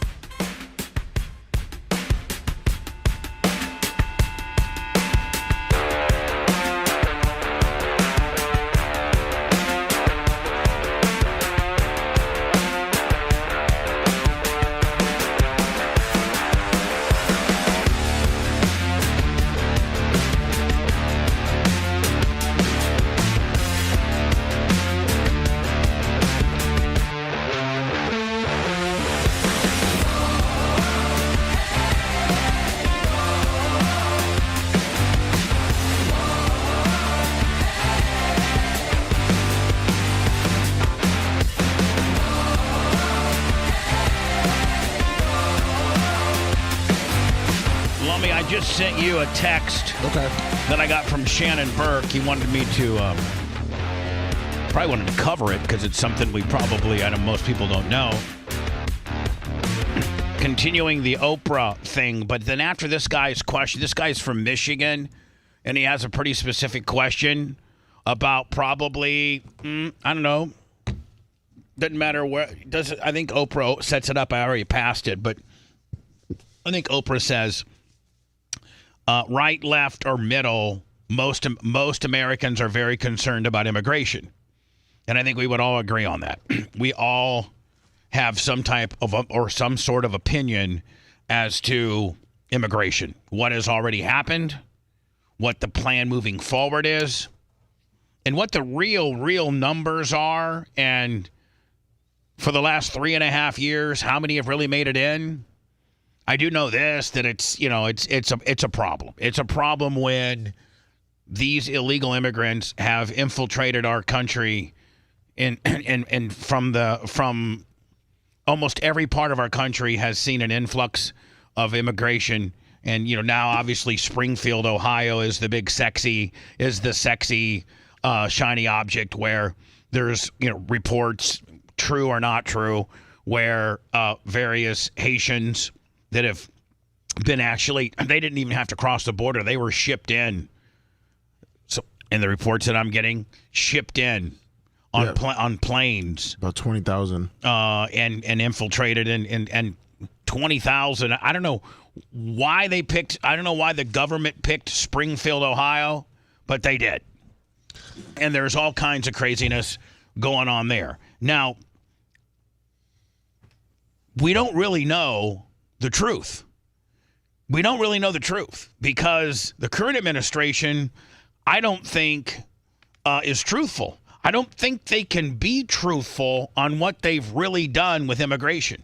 I think that they have to be a little creative in what they say. I don't know what her policy is. I don't know that she knows what her policy is.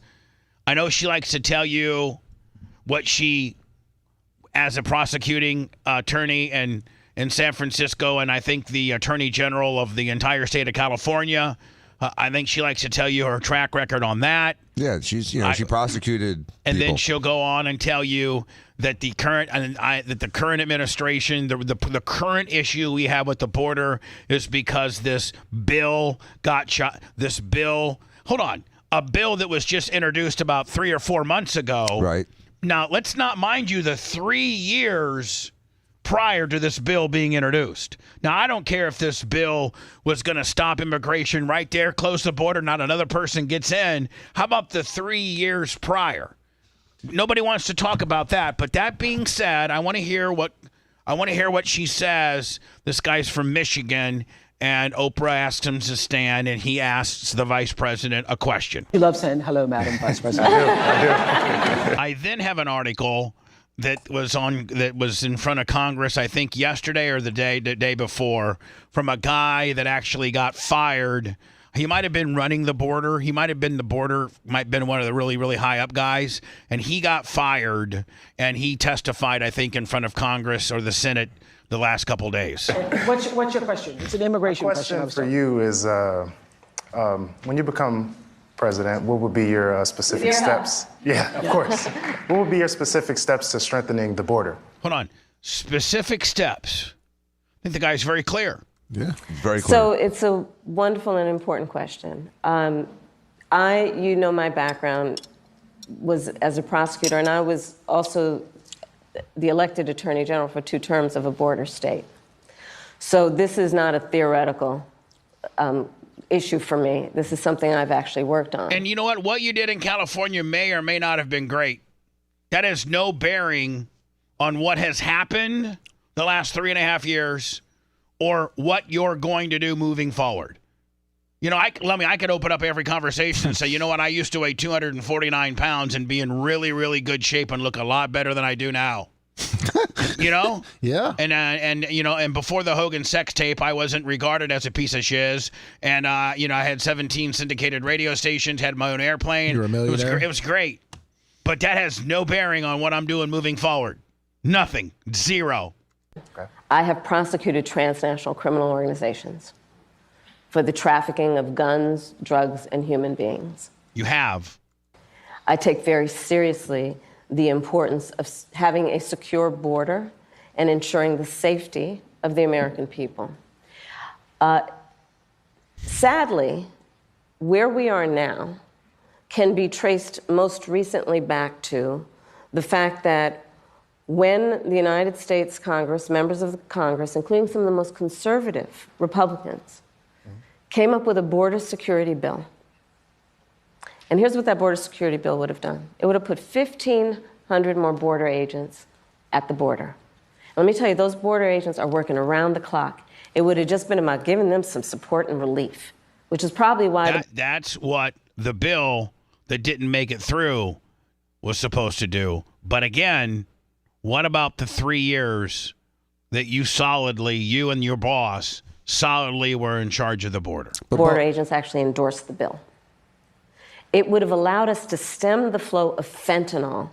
And I'm looking at people from all over the country here, so I don't need to tell the folks who are watching this what fentanyl has done to families, to kids in our Shuck and jive. country, and the Bubba, need to take... I mean, this border bill with 150,000... That's what you said. 15,000, 1,500? 1,500. Okay, 1,500 new border agents. How is that going to decrease the flow of people across the border? Because if you have 1,500 border agents and they work 8 hours a day, 7 days a week, which they won't, it's not 7 days a week, that means that at any given time there's going to be 500 more border agents working. With a border that's almost 2,000 miles long, that's one new agent for every 4 miles of border. Seriously, stemming the flow, coming into our... And that's useless. Hold on. That's the bill that didn't make it 6 months ago isn't why we are in the crisis that we are. Well, Bubba, if you remember in 2021, 2022, which I sent you a clip from 2022, they were saying the border is secure. They kept saying the border is secure. They didn't need anything because the border was secure. Hold on here. You call the border secure? I want to ask you about the border. Would you call the border secure? I think that there is no question that we have to do... September of 2022. Yeah. 2 years into him and hers presidency, vice presidency. What the president and I asked Congress to do is the first request we made. Pass a bill to create a pathway to citizenship. The border is secure, but we also have a broken immigration system, in particular over the last 4 years before we came in, and it needs to be fixed. We're going to have 2 million people cross this border for the first time ever. You're confident this border is secure? We have a secure border in that is a priority for any nation, including ours and our administration. But there are still a lot of problems that we are trying to fix, given the deterioration that happened over the last 4 years. We also have to put in place a law and a plan for a pathway for citizenship. Bubba, I changed my mind. She's definitely the smartest, most well-informed, most coherent person I've ever heard speak. I have to give her all of my support because she has the plan. She has the future. She has the means and the knowledge and the clout to get all of this done and save our country from the evils that we've had to experience for the last 3 years under her administration. Country and addressing that extraordinary and tragic issue in terms of its effect. The bill would have allowed us to have more resources to prosecute transnational criminal organizations. And it would have been part of the solution. And Donald... You mean the solution that was created when your administration took over? Listen, I'm the least educated person probably here. I'm just asking questions I'm asking fresh questions for my friend Seth. Trump called up those folks and said, don't put that bill on the floor for a vote. He blocked the bill, and you know why? Because he'd prefer to run on a problem instead of fixing a problem. No, because there's a lot of loopholes in that bill too, and they're just processing people, letting them in. They're not keeping them out. It was designed to process, not to detain. But if you remember what you said in 2022 is the problem is not that people are coming in. The problem is that we're trying to figure a way to make them a pathway to citizenship. 1,500 more border agents would help them a pathway to Fill citizenship, out their not paper. turn them away. 1,500 extra agents would help them fill out their paperwork quicker. Correct, and get them to the right place and fly them to the right place. His personal political security before border security. Because understand, even in the intervening months, what that bill would have done to give support to folks who care about this issue. And this again gets to the point about what does leadership really look like? And is it about you or is it about the people? Right. Is it about running on problems or fixing problems? My work and my career... Well, it's about fixing problems. The problems that you created during your administration. Yeah, I mean, I think her border bill would have done as well as her Inflation Reduction Act did to stem inflation. So, Lummi, I just got sent this. This is happening, I think, as we speak. But the FCC is trying to fast track the sale of 200 radio stations to George Soros. Oh. When you buy radio stations or media entities, it goes through the FCC. It's an approval process. It's somewhat. I wonder what the FCC did when they weren't finding people. Yeah, exactly. They're helping George Soros. They're also granting sales and making sure they do a lot of things. One of the things is, when 200 radio stations are selling to a known Russian or German person that is German, right? German, George Soros. Yeah. He's how would you describe who George Soros is? He's one of the richest men in the world. He's one of the richest men in the world. And a huge influencer. Probably, would you say, the largest donator to the Democratic Party? I think if you look at all the different ways he funnels money to candidates, probably yes. So he's trying to buy 200 radio stations in Georgia, and supposedly the FCC is trying to fast track this sale so he can take possession of them faster. So they're breaking up monopolies but giving him a monopoly? It doesn't make sense, right, Bubba? On April 8th, 2024, urging the commission to thoroughly scrutinize the transfer of ownership of Odyssey Incorporated to the Soros Management Fund. Without objection to ordered. Commissioner Carr, are you aware of this letter? Yes, I am.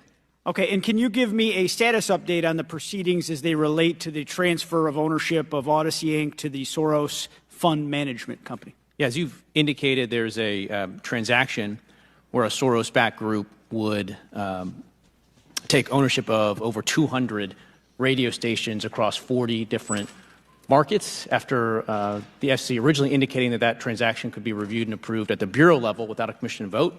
It's now become clear that is a decision before the full commission, and it's one that I would assume now or in the near future the commission would approve. I think what's interesting about it is that the FCC here is not following its normal process. All right, so the guy saying that the FCC's not following their normal approval process. Viewing a transaction, we have established over a number of years one way in which you can get approval from the FCC when you have in excess of 25% foreign ownership, which this transaction does. And it seems to me that the FCC is poised to create, for the first time, an entirely new shortcut.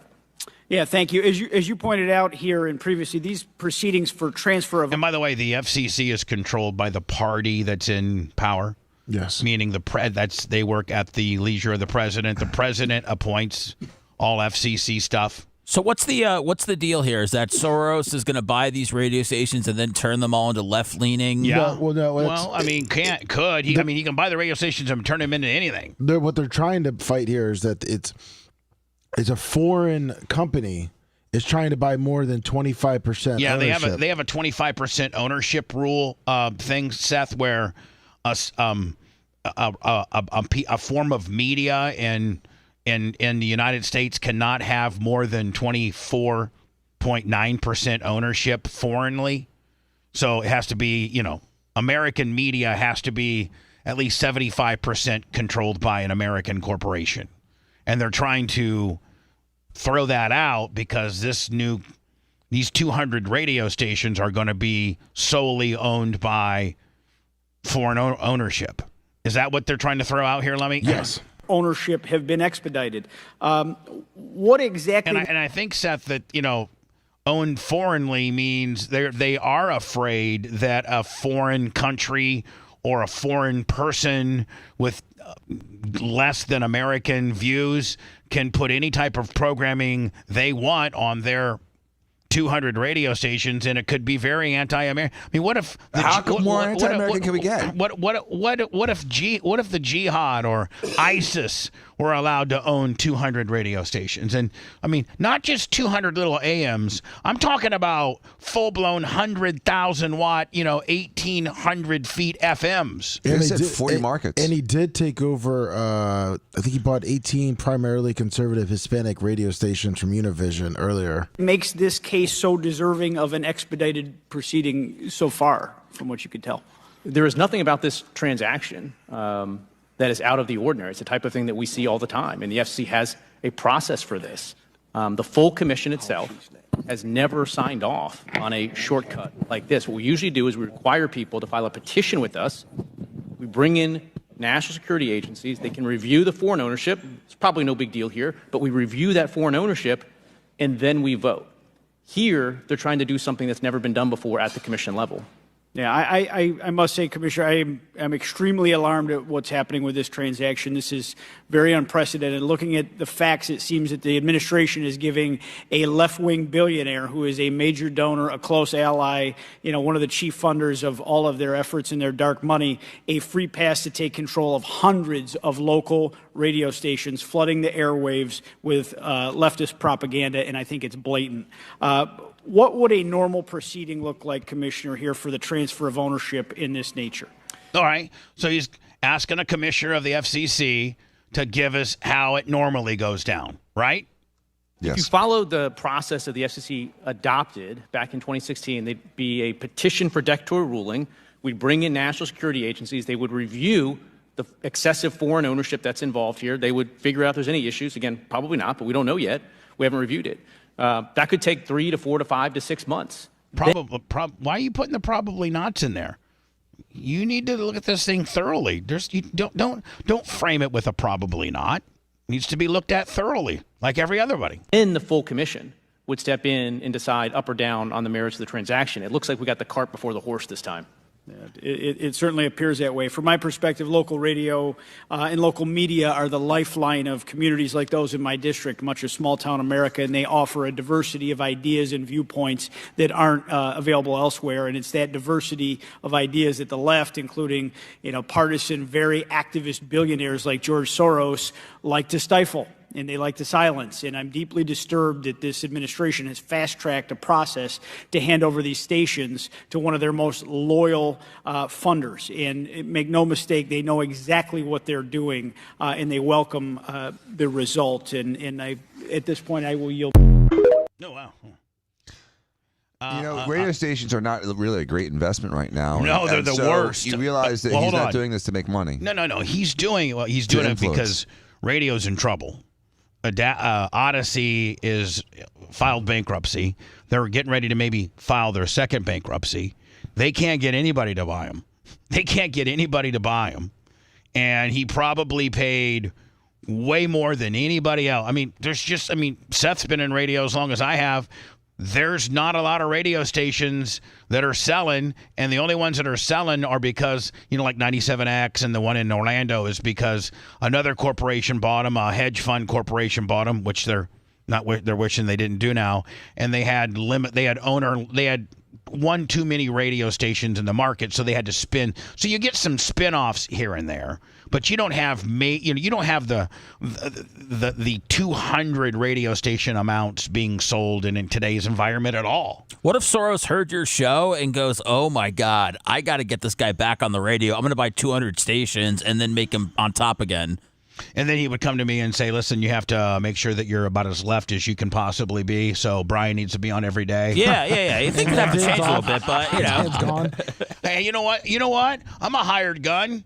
I could be like saying, "Hey, you know what, Seth? I saw the Kamala thing last night on Oprah, and I loved it." I mean, you wanted to have sex with Oprah and Kamala, didn't you? Help, whatever. Bryan Cranston's my favorite actor. Chris, I'm not going to ever miss a Chris Rock appearance. And you would never say anything bad about Julia Roberts' teeth, would you, Bubba? Or no. She looked beautiful. has always been about saying, let's fix problems. Let's address the needs, because we know it's within our capacity to do that. So to answer Justin's question. Hold on. Even Oprah has to come back and say, can you answer his question? I mean, did she not just say that? Yep. Now that bill has gone and hasn't passed, will you reintroduce that? Absolutely. And when I am elected president of the United States. I think Trump said that you have executive power. You do. You have executive power to shut the border down now. See, presidents can't write legislation, but they can shut down the border. Right. So she's bragging about all these things she's going to do as president that she can't do. But the one thing that she can do, could have done, and can do today is shut down the border, Right. and she chooses not to. So that's why everything that comes out of her mouth is fallacy. I will make sure that bill gets to my desk, and I will sign it into law. Thank you, Justin. Thank you. Thank you, Justin. Good. I'm going to go to words so I can pick out a few more of these high spots that Oprah has. Oh, perfect. I want to see what Julia Roberts has to say. I want to see what J-Lo has to say. I like to see it. Do they pipe them in? I think they piped everyone in. Yeah. Let's see if I can find those. If you liked that segment, then you'll definitely like the new redesigned BubbaArmyHQ.com. We'll be back to the Bubba the Love Sponge show after this.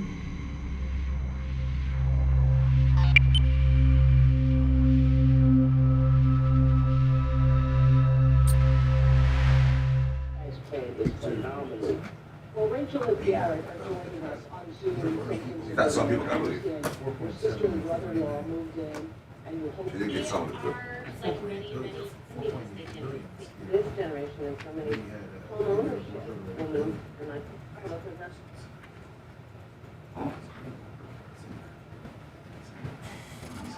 your dream is what we need to do around giving middle class families tax breaks and some opportunities. with the cost of living. Tell us this go well. Yes. Very different living properties. Dr. Stico. Medical practice, they do not. Our city's doctor state. According to the gender equity policy, women who live in states where abortion And survivor.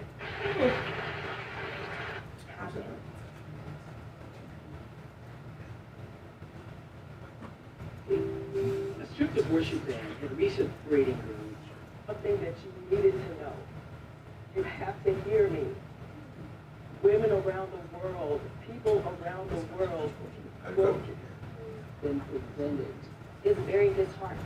There's a lot of horny women in that room, Presentable.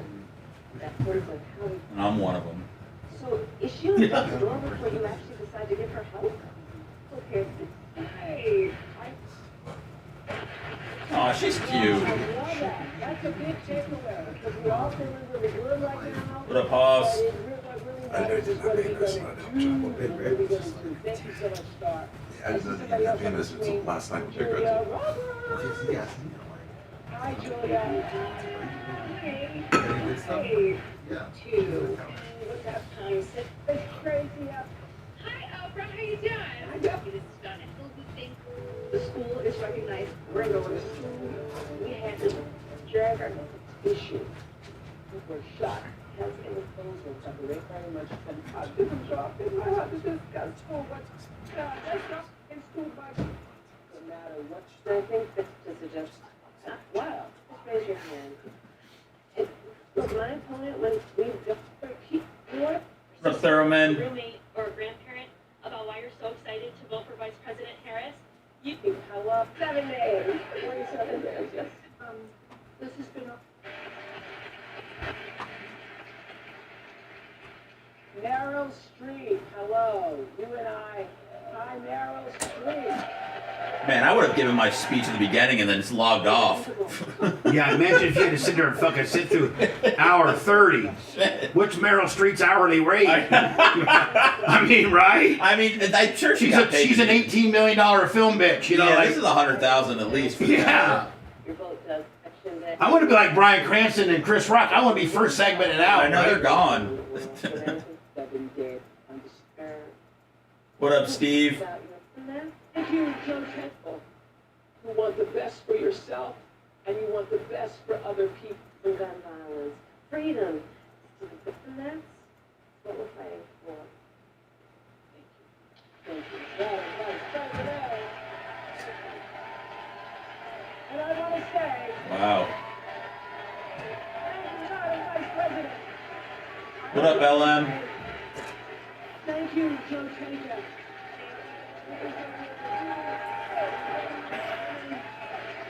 Who started the gatherings on Zoom and all of the grassroots. Now, each of you listening tonight, you become your own grassroots organization to go forward and do something, coming together for the largest Zoom call we've all ever had. Thank you so much. Train conductors for Harris! I just want to say, for all of you watching who are still on the fence, you're in the middle, you're independent. What up, redneck?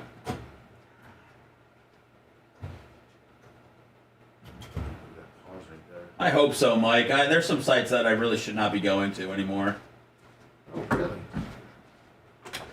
Restrict me away.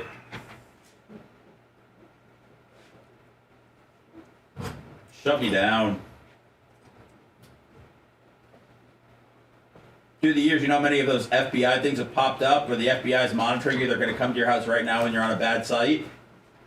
So And they lock up your computer. You got to reboot, Willie. Yeah. Your computer's been seized by the FBI. Like, Yeah, and then you're like, holy shit, I got to reboot.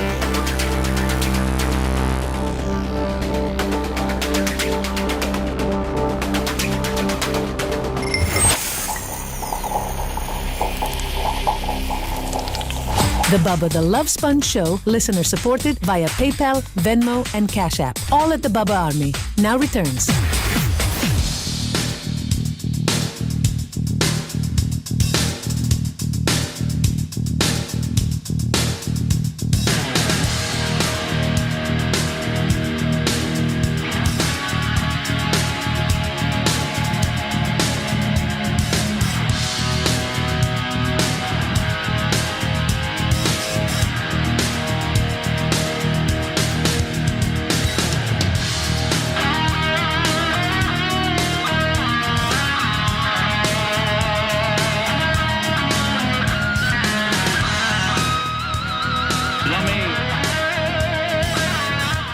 and Red are doing a wrap up Willie today, are you not? Yes, with Colton.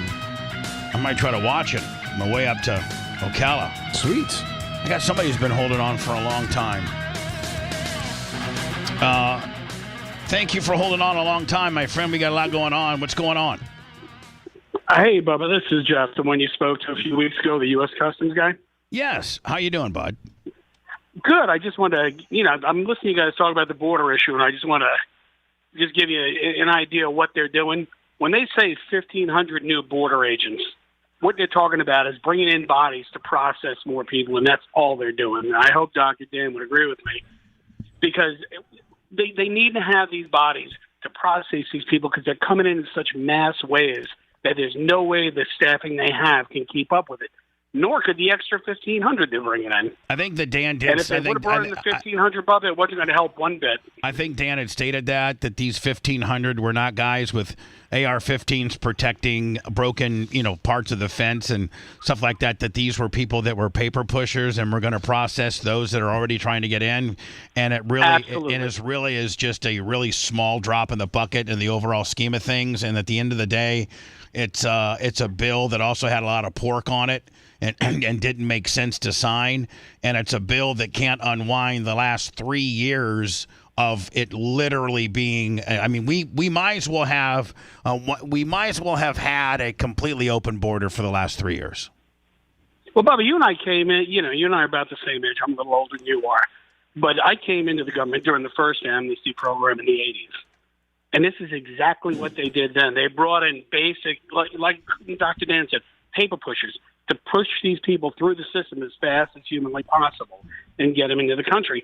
And this program, which she keeps saying a pathway to citizenship, all she's talking about is another amnesty program. Can our country survive another 10 million immigrants? No, absolutely. What do you think the number really is? Yeah, like what do you? I think the number's closer to 20 million, honestly, if you want to know the truth. Like, but as with far all as that being said, I watched it go on. The story I told you guys about that Coke bust I made. All this money was going to be put into commercial operations until I made that Coke bust. And all of a sudden, all this money that was going into commercial ops went back into enforcement. So this is the kind of game they play, and they play it over and over and over again. And the only way to stop this kind of behavior is to get out, speak your mind, and vote. You got to vote. You just have to. You may not agree 100% with, all the policies of Trump or all the policies of Harris, whatever the case may be, whoever you might decide upon. No, under Trump's deal, it's looking like he's going to be actively having agencies try to find illegal immigrants and literally send them back. Is that my understanding? Oh yeah. Yes, absolutely. There's no doubt about it, and that's the way it should be. You have enforcement inside the border, and years ago we used to have what they call exclusions. You could exclude people at entry at the border or deport them after entry. And what he's doing is sounds to me, and again, I love Mr. Trump. I think he's wonderful. I really believe he's gathering these agencies to put together a task force to literally do a mass deportation of people that don't belong here in the first place and don't have the right to skip over people that have waited in line for years and years and years. And there's been, so I know, like for instance, great Bubba Army, Maria Guatemala. Yeah. She, migrated or immigrated to America, and she had to hire an immigration attorney and take a series of tests, and it was like a 2 or 3 year process, but she did it, I think the way you're supposed to do it. And for people like her, this is really a slap in the face. I mean, for just everybody to be able to be one of 20,000 to get dropped into Springfield, Ohio, and run amok in Springfield, Ohio. Now, are those people that they picked up and put in Springfield, Ohio, do they have any type of documentation at all? Has the government processed them and they give them IDs? From what I understand, they've been paroled into the country, which gives them a quasi-legal status. Yes, but they're protected. The point is, if it wasn't meant to be deceptive, they wouldn't have flown them in under the cover of darkness. Right. I mean, you shouldn't be flying anybody in. You should make them like be. I said, I've watched this over the years. I watched it in the 80s, again, when I started. And it was just incredible to watch this go on.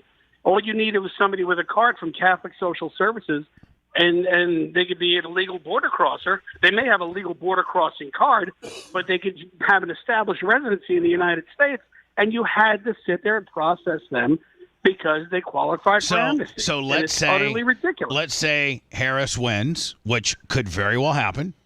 I mean, listen, anybody that was going to be intellectually honest, it's 50-50 at best for Donald Trump. I mean, if he does win, I mean, whoever wins, the opposing party, we've already set up it got stolen. We've set that up, both sides. If Kamala loses, she's going to say she got it stolen. If Trump loses, he's going to say it's. So we've already established that it's nobody's going to concede that it was a clean election, regardless of who the winner is. Isn't that a shame, though? And isn't that a shame that we can't have an open, transparent election without people saying that it was rigged or stolen or manipulated or fraudulent? Dr. Dan, the art of communication is gone. I can watch you sit there and argue with Brian, two diverse opinions. I mean, opposite ends of the spectrum as far as it gets. But you can have a civil conversation without being rude and obnoxious to each other. Well, Brian, and that's what we've lost in this country. That ability to speak to one another in such a manner where the conversations sound intellectually honest, as you guys always, throw those words out. But it needs to be back to that level where people. I think that ship has sailed, and we've set.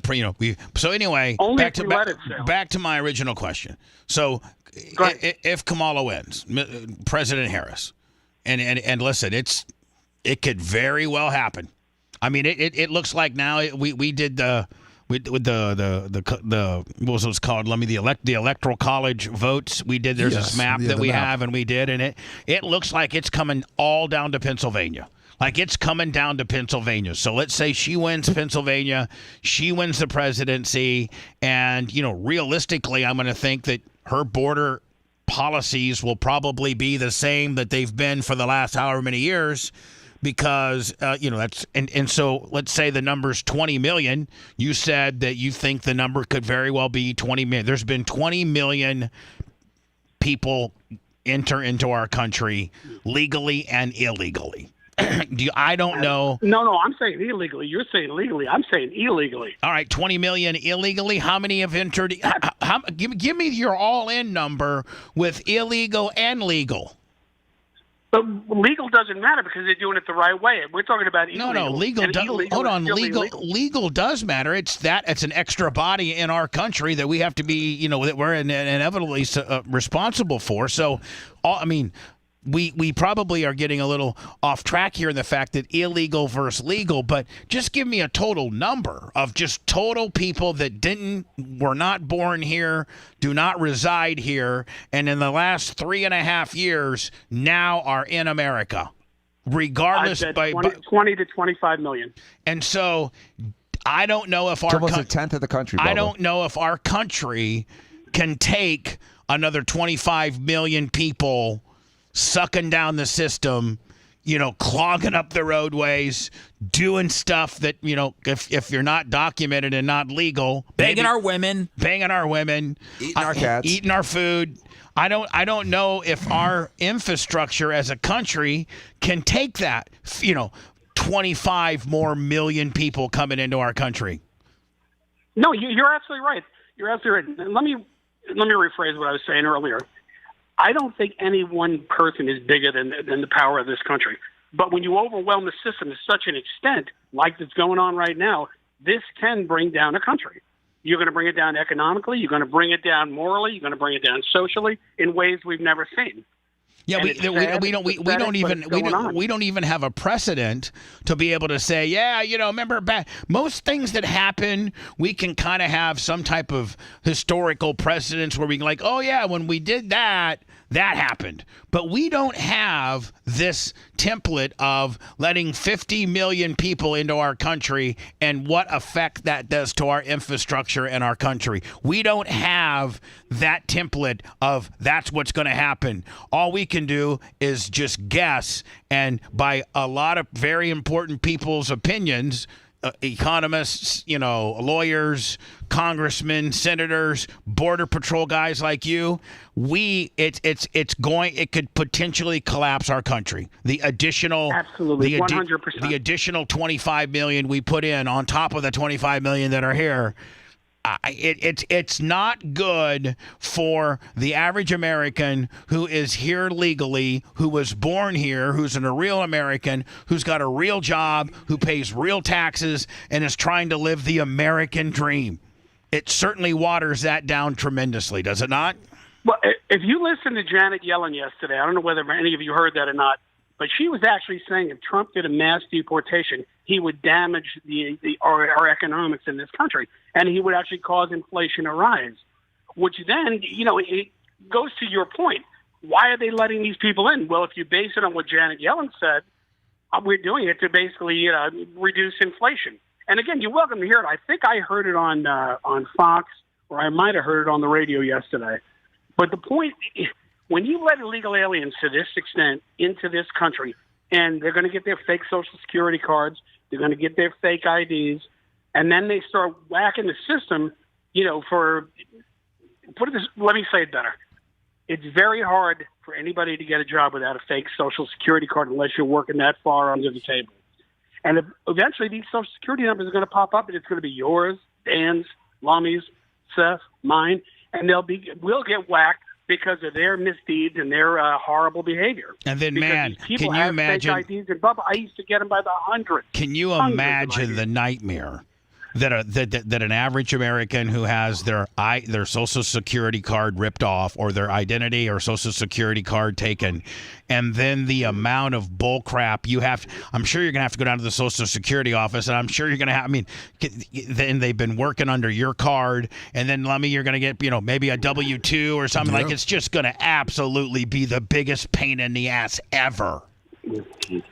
You mean how much of a pain in the ass if you just lose your debit card and try to get a new debit card? My God, can you imagine that's why I've done that LifeLock thing for years now, just to protect myself and protect my family. Imagine, Dan, somebody working under your Social Security card, and next thing you know, you got an extra, $25,000, $30,000, $40,000 that's, on your tab that you've not paid taxes on. Right. They come looking for you. We're like, well, Dan, you got a W-2 from Tomato Pickers, whatever. Yeah, it's crazy. Anyway, sir, man. Years ago, I used to have a ring. I used to have an actual ring probably as big as my hand, and I used to punch holes in the cards, and I put them on the ring. I filled up an entire ring the size of my hand inside of a year when I first started of fake IDs and fake Social Security cards. Yeah. And that should scream how bad it was then. So if it's that bad then, and I'm talking in the mid-'80s, God almighty, you can only imagine what it must be like now. Appreciate your firsthand knowledge and your call. More importantly, thank you for watching the show, my friend. I love you guys. You guys are the greatest. Hopefully I get to see you all in Davenport. Yeah, hopefully we'll see you there, okay? Yeah, I sent a message to Seth and Lummy, so hopefully I can get in there. Because my wife and I'd love to meet you. Absolutely, you can get in there. We'll see you there. Take care. Bye-bye. I sent you a quick little commercial that Trump did with the immigration, but also Kamala, was trying to scare people that he's going to round everyone up and put them in camps. Put them in camps? I think he's just sending them home. Large-scale deportation. I think he's just sending them home, right? Yeah.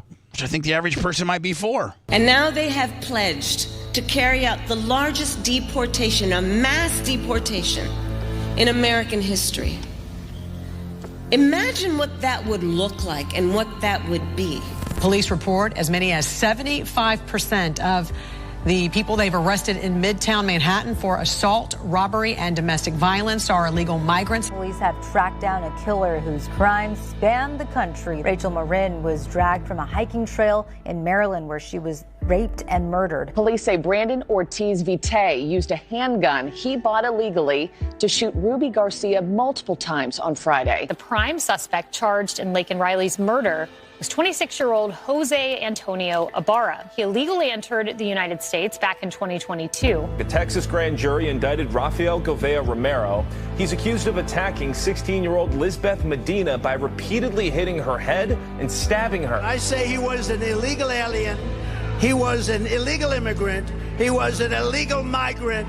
And he shouldn't have been in our country, and he never would have been under the Trump policy.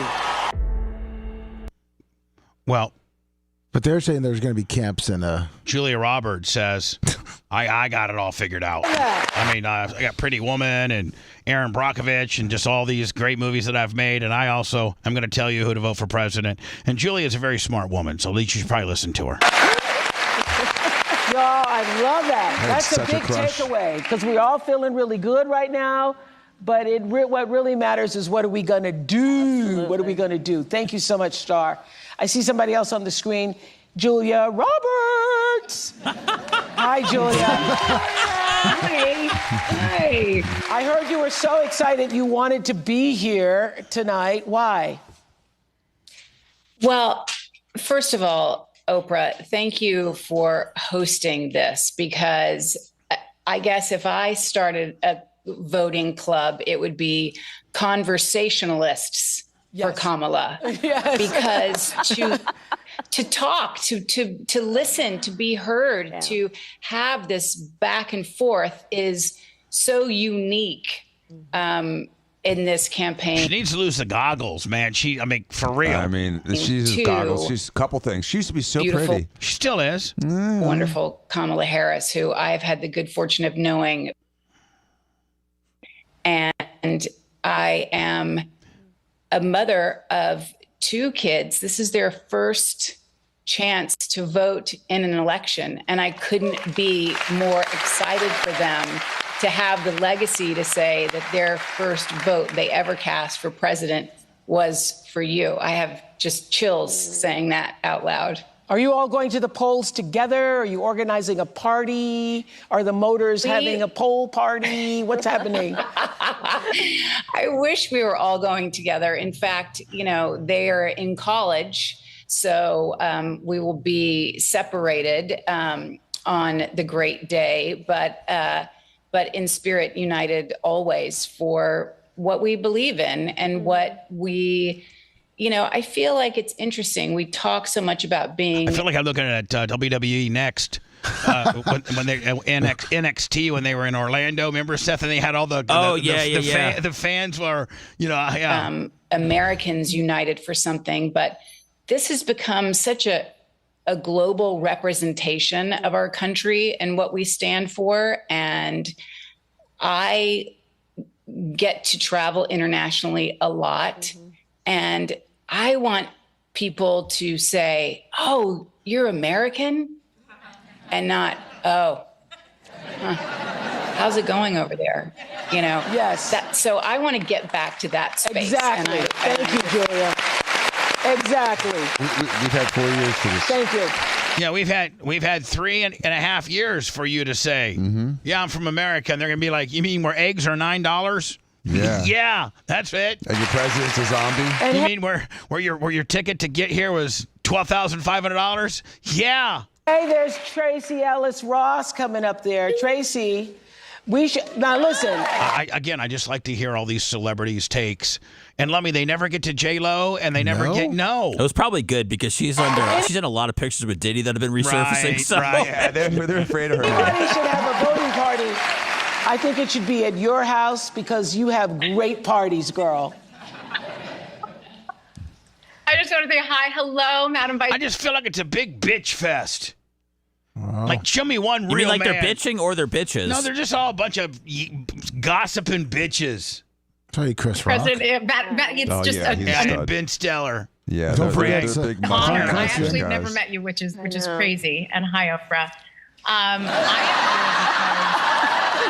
Wait, what did I miss? We just saw each other the other day. Okay. Oh, hi, Tracy. Hi. Hi, Oprah. How you doing? Hi, good. You're so excited to vote for Vice President Harris. You are organizing and energizing other supporters. So please. I don't know who that little Asian invasion is, but wow. Woof. Please go to I might vote for Kamala if she'd side me up. go.kamalaharris.com to find ways to help and She's a enjoy high the rest schooler of for tonight's Harris, event. Bubba. And High schoolers for Harris. Thanks, Seth just P-Did me right to prison. let's get to work. Let's do something. All right, I think we got somebody coming up here. Meryl Streep. Oh, yeah, we got to get to Meryl Streep. Here we go. Hello, you and I. Hi. Meryl will be bitching, be like, I had to sit for an hour and 17 minutes, and I'm an $18 million a film bitch. Yeah, they had 3 Academy Awards. Yeah. Meryl Streep. I mean, that's kind of distant. She has 3. I think she's got 3 Academy Awards. Oh, she's got more than that, right? I think it's 3. I don't know. Oh, But really? I mean, she's But still, absolutely. one's great. Julia Roberts might have more than 3. No. Bryan Cranston doesn't probably have one. I got some Emmys. He did TV stuff. It's Yeah, I Emmy. know, but that pales compared to an Academy Award, does No, it not? Meryl Streep is acting royalty. So you put her and Julia Roberts 1 and 2, not Chris Rock and Bryan Cranston. No. Right? I have 3 Academy Awards. How many? 3. She's got 3. Good job, Dr. Dan. And look how many Julia Roberts has. 1 or 0. You and I have talked about this moment. Hi. How are you feeling? How are you feeling about the momentum? Oh man, this has been overwhelming to have the privilege to sit in and listen to the testimony of the people here. Hello, President Harris. Yeah.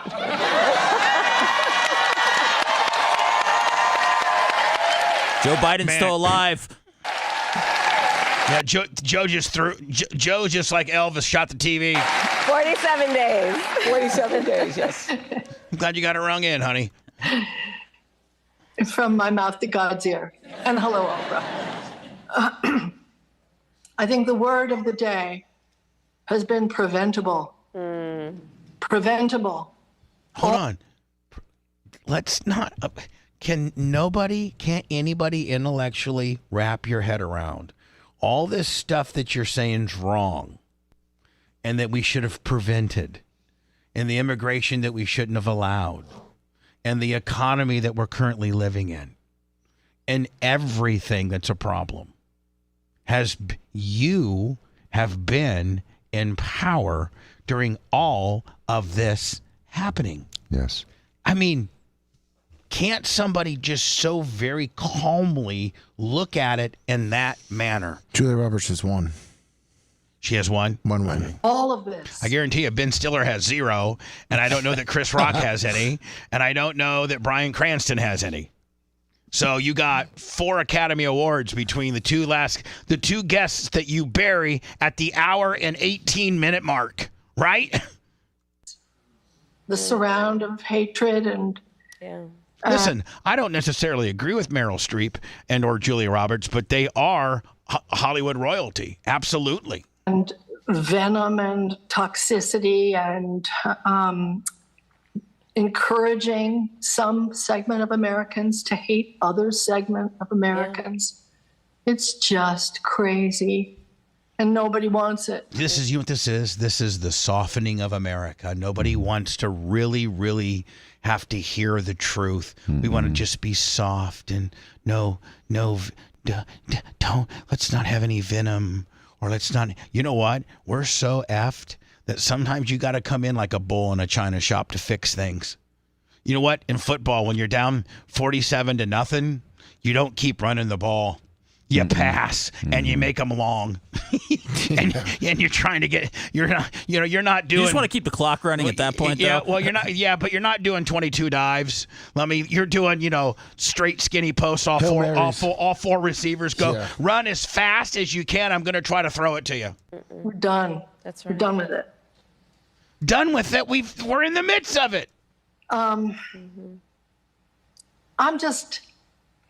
I wanted to ask you, I can't believe I have this opportunity. I probably never will again.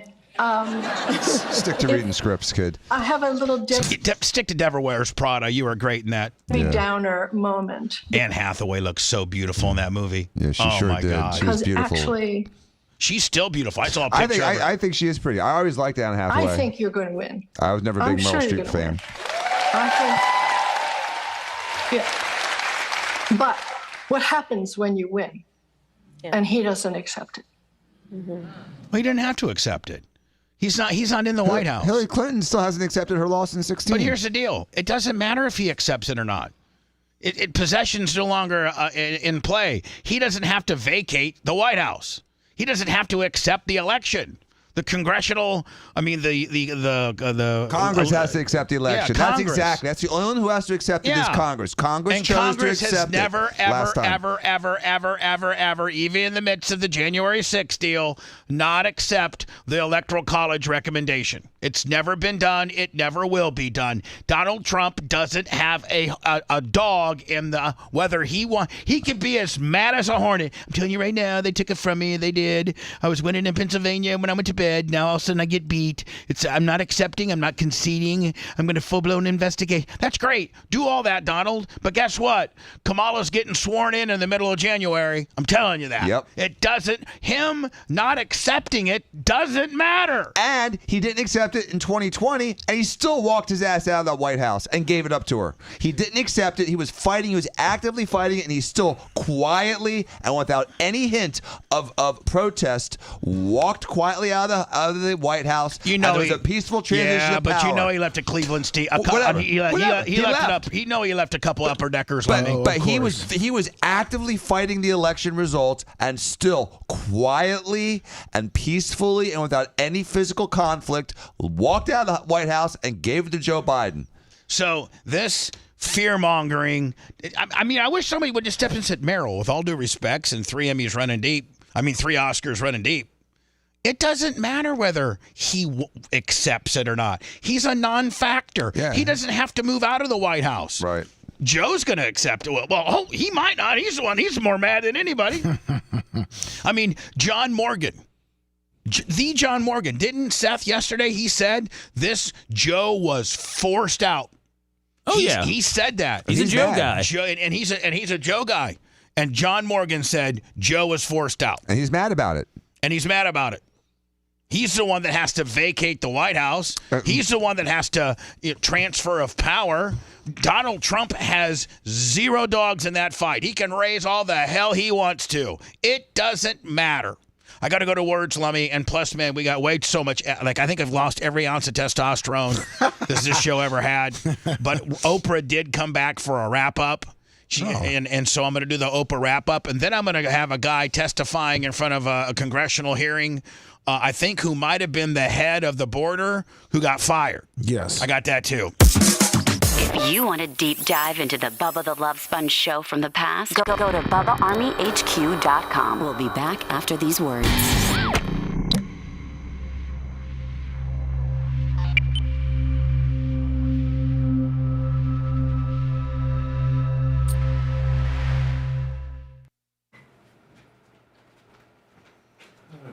Just look at that thumbnail picture of her with the cleavage. What up, Big Red? I wasn't sure if I typed tidy or not.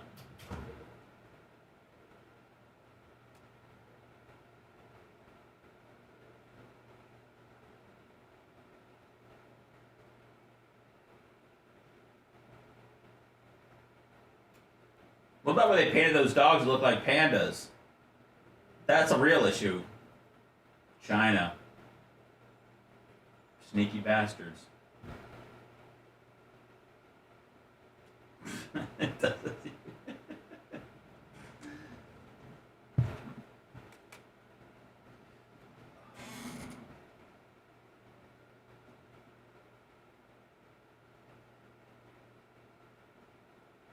What's taking so long, Big Red? It should be like half an hour, right? You gotta have food in your stomach. Does that help? Kick it in. Love openly with pride, freedom to just be. And that's who we are. We believe in all that. And so this is an ambition that must come together as a country until November 5th. What's on your heart?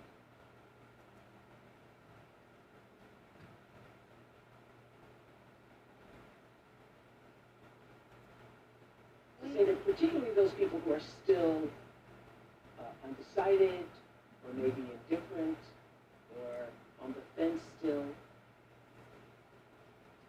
We love our country. Thanks, Rick. I appreciate it, man. I liked it a lot. We love our country. We take pride in the privilege of being American. And this is a moment where we can and must come together as Americans, understanding there's so much more in common than what separates us. Let's come together with the kicker. We're just looking crispy. We can.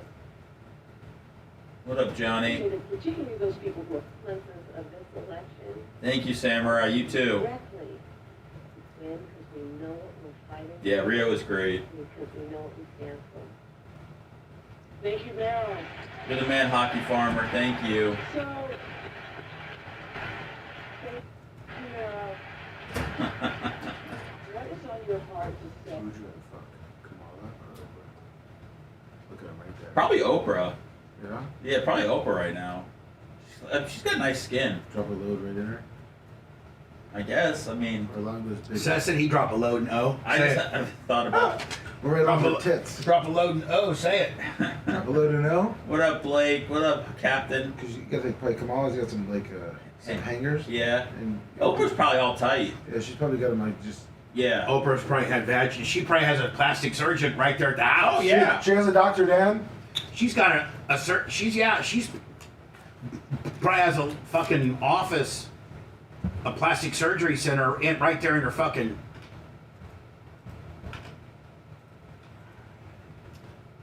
Does a vag rejuve. That's right. Take it easy, Tina. I wish it was a 3-dayer. I'm in the mood for a 3-dayer. Good morning from Lunger. Bubba. Thank you. Thank you. Sir. Thank you. Thank you. Thank you, sir. I sent Bubba an email at fucking 12:30 a.m., 3:12 a.m. every time I get up. I gotta stop looking at my phone.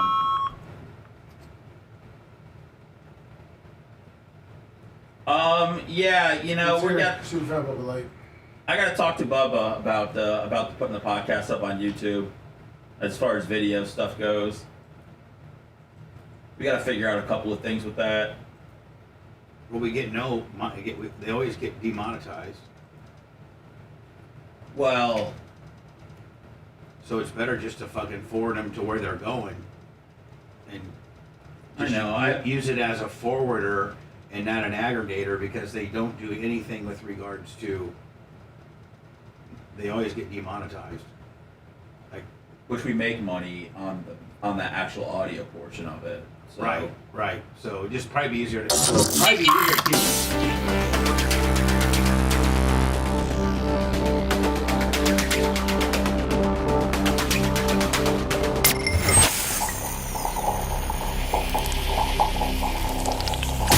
The Bubba the Love Sponge Show, listener supported via PayPal, Venmo, and Cash App. All at the Bubba Army now returns.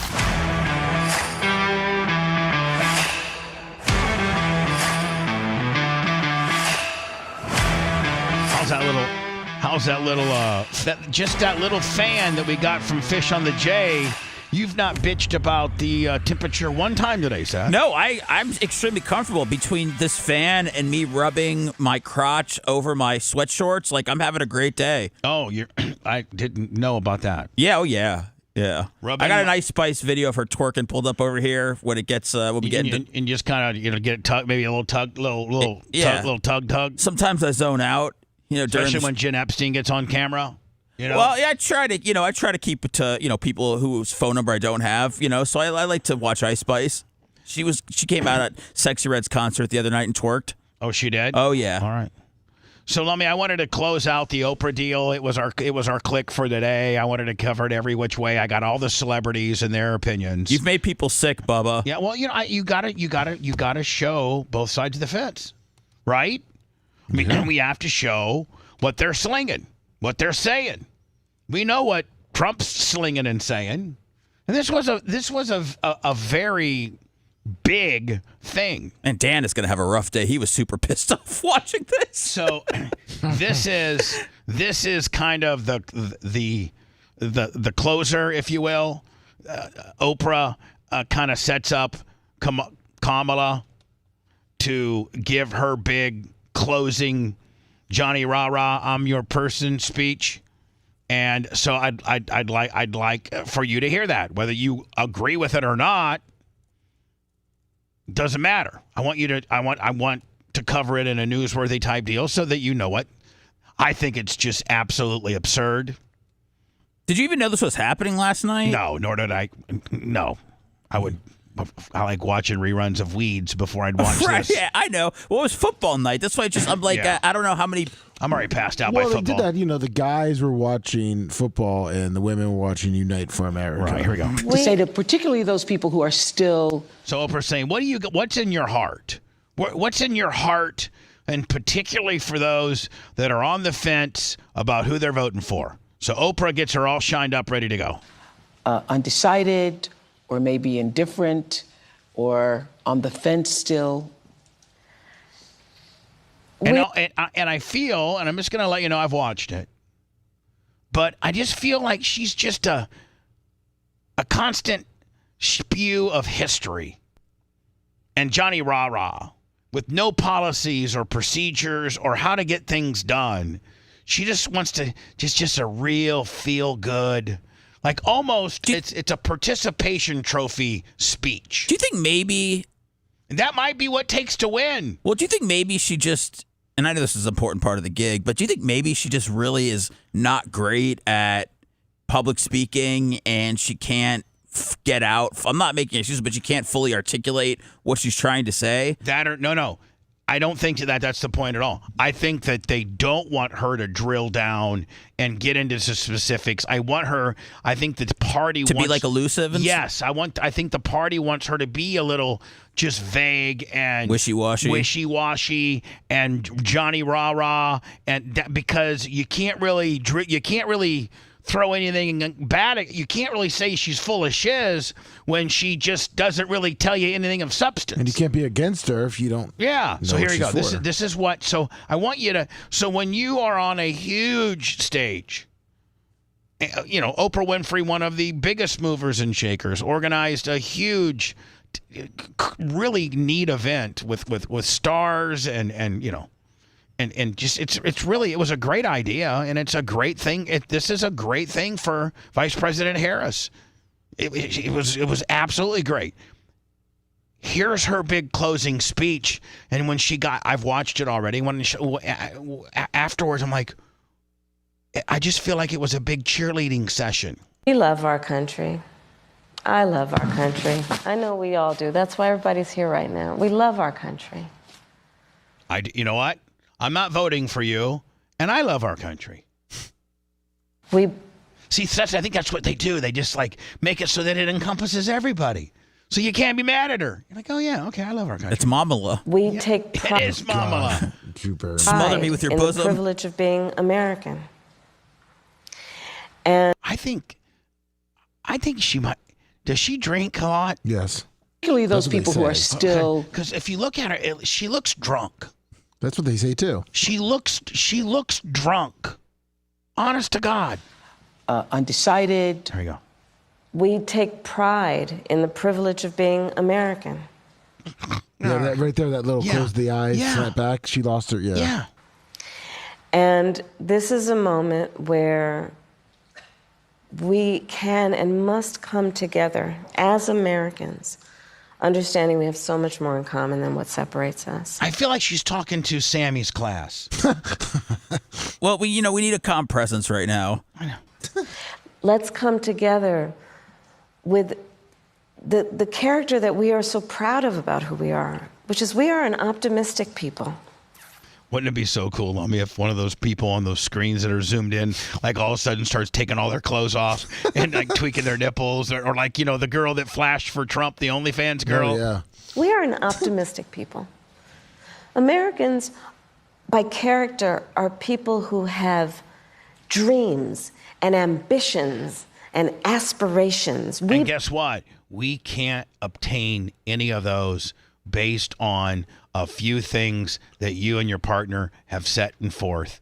1 are high interest rates. 2 is the economy. 3 is immigration. And we want all that. We want the American dream. We want to be Americans. We want to be proud. But you're part of the problem. We believe in what is possible. We believe in what can be. And we believe in what can be. In fighting for that. That's how we came into being, because the people before us understood that one of the greatest expressions for the love of our country, one of the greatest expressions of patriotism, is to fight for the ideals of who we are, which includes freedom to make decisions about your own body, freedom to be safe from gun violence, freedom to have access to the ballot box, freedom to be who you are and just be, to love who you love openly and with pride, freedom to just be. Freedom to just be, Lummy. I love it. I'm voting for her. My nipples are hard. Blue. And that's who we are. We believe in all that. And so this is a moment where we stand knowing what we are fighting for. We're not fighting against. It's what we're fighting for. Thank you. Thank you. Right. Now, let me ask you, Seth, being a very smart guy, what did she just say? I'm just asking for a friend. She said, she said that we're going to be free. Yeah. You're fighting for free. I could sum that up with, I think we're going to be, if a vote for her is a vote for freedom. Yeah. Okay, there you go. You can love who you love. Thank you. And you get to mount Oprah. So now Oprah brings it home too. But remember this, Oprah's a hell of a communicator. She's powerful. We just heard a bunch of word salad from old girl. I don't know why. I haven't heard Oprah's close yet. But you can bet that it will be understandable, and it will be powerful. Hell yeah, it will be. Kamala doesn't have any confidence. No. I don't know if she doesn't, like I said, I don't know if she doesn't believe what she says or she blacks out when she talks, but you can see Oprah here, who's obviously a professional, and she gets up and she just commands the room, whether it's silly or not. Like, she definitely has mastered that skill. Kamala's got to work on it in the next 40 days. Oprah's one of the best.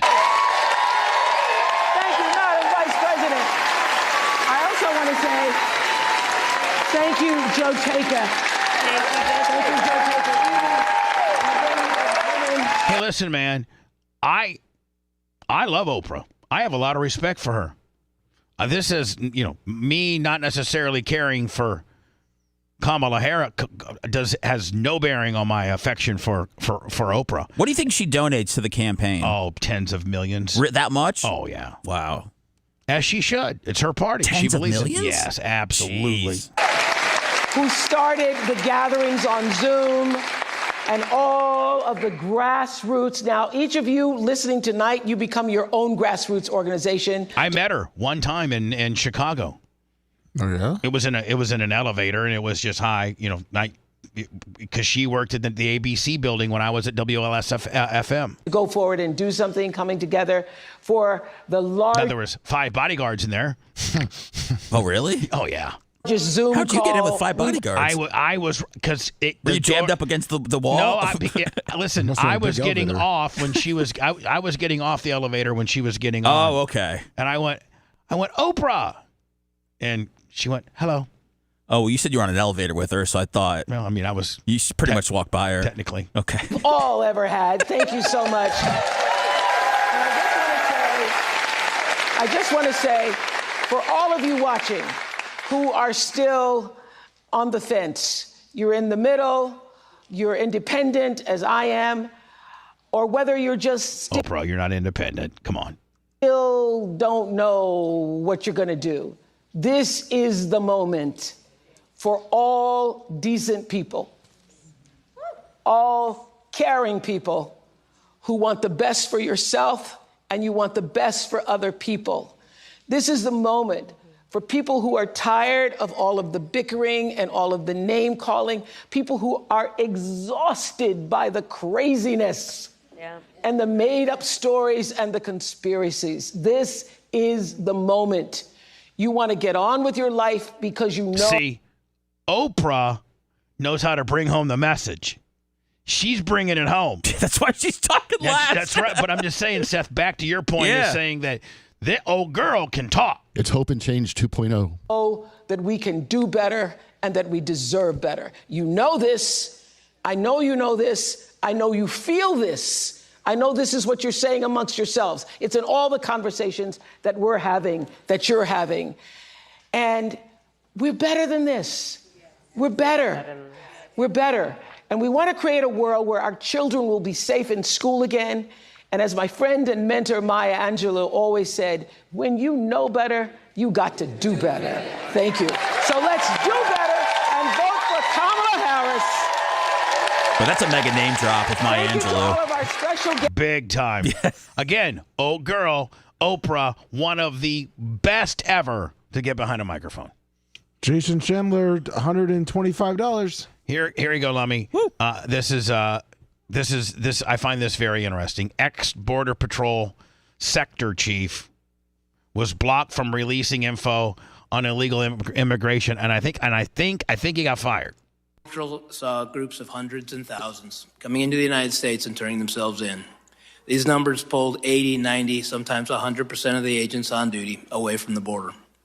Border Patrol zones across Texas, Arizona, and California had no agent presence for weeks and months at a time. Those who did not want to be caught could simply walk in. We have no idea who and what entered our country over this time. Throughout 2022 and 23, I sent agents to Texas and Arizona to count gotaways. Those sectors could not even put enough agents in the field to see what they'd missed. Simultaneously, in San Diego, we had an exponential increase in significant interest aliens. These are aliens with significant ties to terrorism. Prior to this administration, the San Diego sector averaged 10 to 15 SIA arrests per year. Once word was out the border was far easier to cross, San Diego went to over 100 SIAs in 2022, well over that in 2023, and even more than that registered this year. These are only the ones we caught. At the time, I was told I could not release any information on this increase in SIAs or mention any of the arrests. The administration was trying to convince the public there was no threat at the border. No, there you go. Oh, I got to play my favorite. Oh, yeah. My favorite. Your favorite girl? I do not know what she says here, but usually she's been getting kind of fired up lately from, who's that guy from Fox? Peter Tucci? Yeah. The fact also that he's not having a press conference around this. Who? 717 JLR, $20. Thank you. Was that a request of any of the other governors? I can't speak to private conversations that our folks at NSC are having with the different countries. I don't have anything to add to that. What I want to say is, it is important to him inviting them to Wilmington, his home state, his home city, his home state, obviously Delaware. It was important for him to have these personal touches. It was important to him to do something that he hadn't done before. Bring him to his home, bring him to his home city. But there's going to be plenty of opportunities. It's not like we're not allowing all of you to see many other things that are going to develop throughout the day. I mean, I just went through them. A quad family photo. He's going to take them to his high school. You all are going to be there. There's going to be some really important announcement about Cancer Moonshot. You all are going to be there. There's going to be an opportunity to see them when they leave on Saturday as well. I sent you one where she really gets worked up when Ducey asks about the dangerous rhetoric. Yeah, this was. I guess he's not. I guess he's limiting. I guess President Biden is limiting his press access. Yeah, like he's not trying to be seen or heard. Yeah. He's just trying to stay in the background, survive. Hey, like I always say, when you put in that 2 weeks notice, man, you're done. Like right. you coast. Yep. You put in a 6 month notice. They right? put it in for him. They did. He's like, I don't want to leave. Oh, you got it, buddy. We're out of here. 2 days since somebody allegedly tried to kill Donald Trump again, and you're here at the podium in the White House briefing room calling him a threat. How many more assassination attempts on Donald Trump until the president and the vice president and you pick a different word to describe Trump other than threat? Peter, if anything from this administration, I actually completely disagree with the premise of your question, the question that you're asking. It is also incredibly dangerous in the way that you're asking it, because American people are watching. And to how I'm only asking for a friend. How is it dangerous to ask the United States White House press secretary, the press secretary for the president, that you describe your opponent as a threat when there's been 2 assassination attempts on him, and you yet describe him as a threat? How do you find that disrespectful and dangerous? Again, it's just bounce off me back to you. It's like they never, right? Because American people are watching. And to say that from an administration who has consistently condemned political violence, from an administration where the president called the former president and was grateful that he was okay, from an administration who has called out January 6th, called out the attack of Paul Pelosi, called out and said we need to lower the temperature after the Butler incident. And now for you to make that. We're not the ones. You guys are calling them threats. I'm asking you why you're calling them a threat. Why aren't you answering the question? That's dangerous, Bubba. Kind of comment in your question. You think Kamala will keep her? No, they don't like each other. Because your question involved a comment and a statement. And, it is, that is also incredibly dangerous. Yeah. She was upset after that one. But yeah, Kamala doesn't like her. She doesn't like Kamala. Good. Maybe we'll get somebody new in there. I mean, she's got the worst job in the world. I wouldn't. She does. I couldn't wait to get out of there. You can only. I mean, the amount of anxiety you would have, you'd throw up after every meeting. Well, I mean, if you're good or bad, like I think 4 years of having to face the media every day and answer for the president, I just feel like that. She's only had 2. Nobody did it like Sarah Huckabee. Nope. Nobody could get. But she got in and got out. And now she's the governor of Arkansas. Yeah, good for her. The redhead's MSNBC. Is she? Jen. What's it? Jen Back over there. Yeah, we'll probably see her pretty soon on MSNBC. Trump, I guess, was in New York. Was he in New York, Lemmy? Yeah, he had a presser at in Long Island. And did a nice little warm and fuzzy. Found a kid with cancer and gave him a birthday gift. Yeah. That's pretty cool. And then Seth found me a girl. She's a YouTuber. I'm sorry. She's an OnlyFans girl. Right? Yes. Yeah. And she, I guess, was actually getting the jugs out.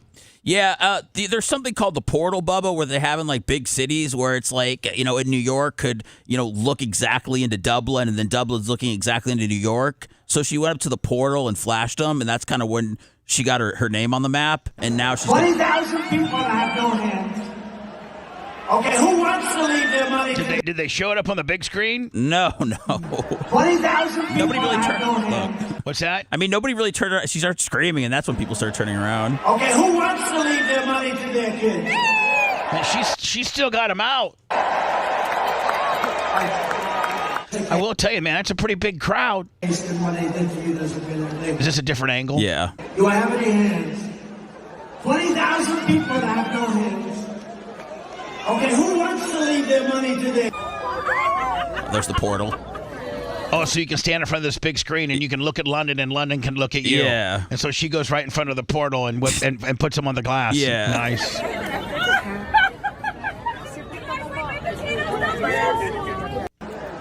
Hey, I'd rather see her than a Hawk 2 bitch. I'm over the Hawk 2 bitch. Isn't she like starting? She has done now 2 episodes of her new podcast. Yes, and it's like just awesome. dumb stuff. Yes, yeah, it 100% is. Yeah. You're listening to the Bubba the Love Sponge Show. If you want 24/7 on-demand Bubba and the crew, go to BubbaArmyHQ.com. The Bubba the Love Sponge Show will be back after this.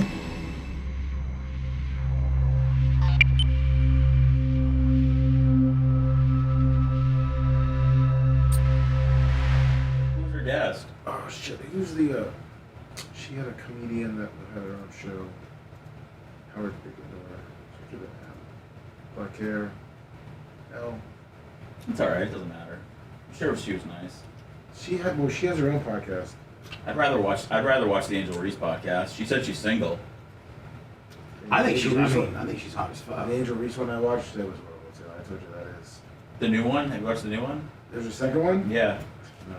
Yeah, it just came out. With the Angel Reese gimmick? Yeah. What's her podcast? Oh, I forgot. The first one was absolutely atrocious. Because I listened to that one trying to find high spots on, and it was absolutely.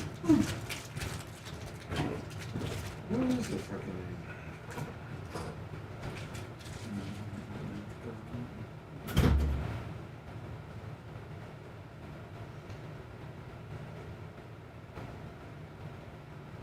Hawk 201, the second episode of hers is just her and her friends kind of sitting around talking. Wow, already having trouble getting guests. And the first one is one that she just did with whoever the fucking comedian is. I can't think of. Whitney Cummings? Yes. Oh, is it? Okay. Yeah, Whitney Cummings. She just did her podcast, and then she brought her back on, and then Whitney Cummings led the whole entire podcast. Well, the girl's not cut out to be. Not acting like this is the hardest job in the world, but she can't talk unless she has alcohol in her.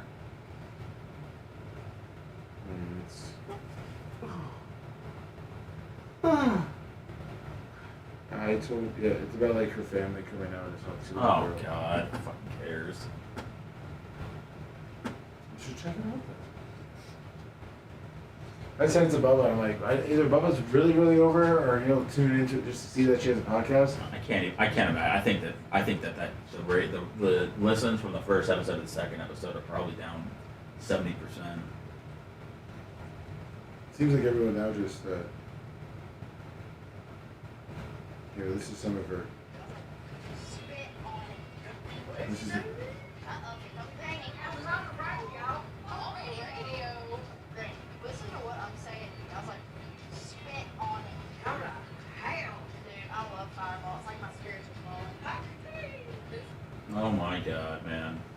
Who's writing this shit? Fuck. You think? I got a package from Super Fat Bubba Light. Okay. He's got a package. I got a package from Super Fat Bubba Light. You gotta open it with your good hand.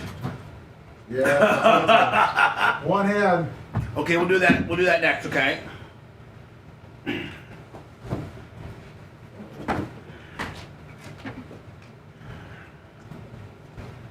Just I got a little remote control for your fan, so I can turn it on or off. Oh, yeah. Well, whatever you're feeling. You want these pancakes? No, fuck no. I'm trying to lean up? Yeah. So how were those pancakes? I'm I didn't eat bodybuilding. them. Huh? I'm bodybuilding. Oh, you didn't eat them? No. I did not.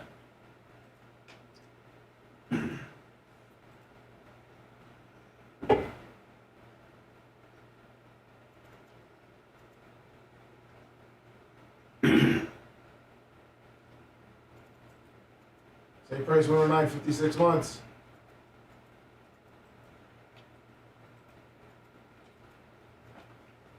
No, Daddy G, not me.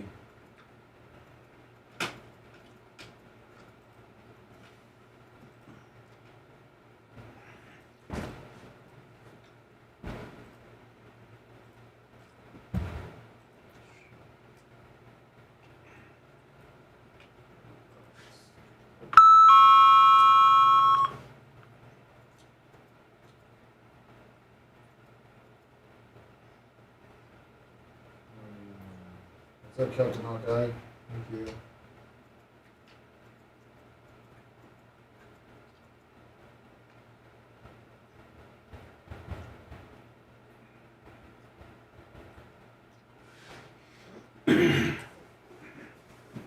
Man, it all comes down to Pennsylvania. It really does. Oh, we're fucked. Is Pennsylvania, is it skewing? It's skewing Harris right now. It's like 49, 47.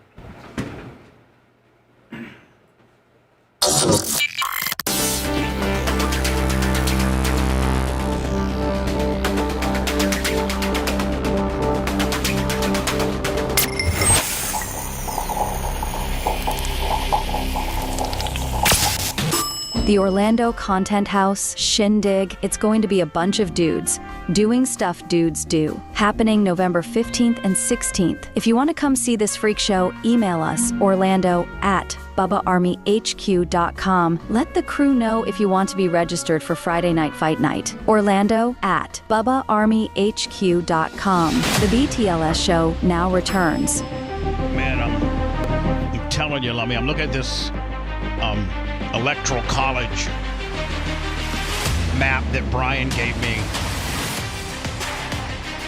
yesterday.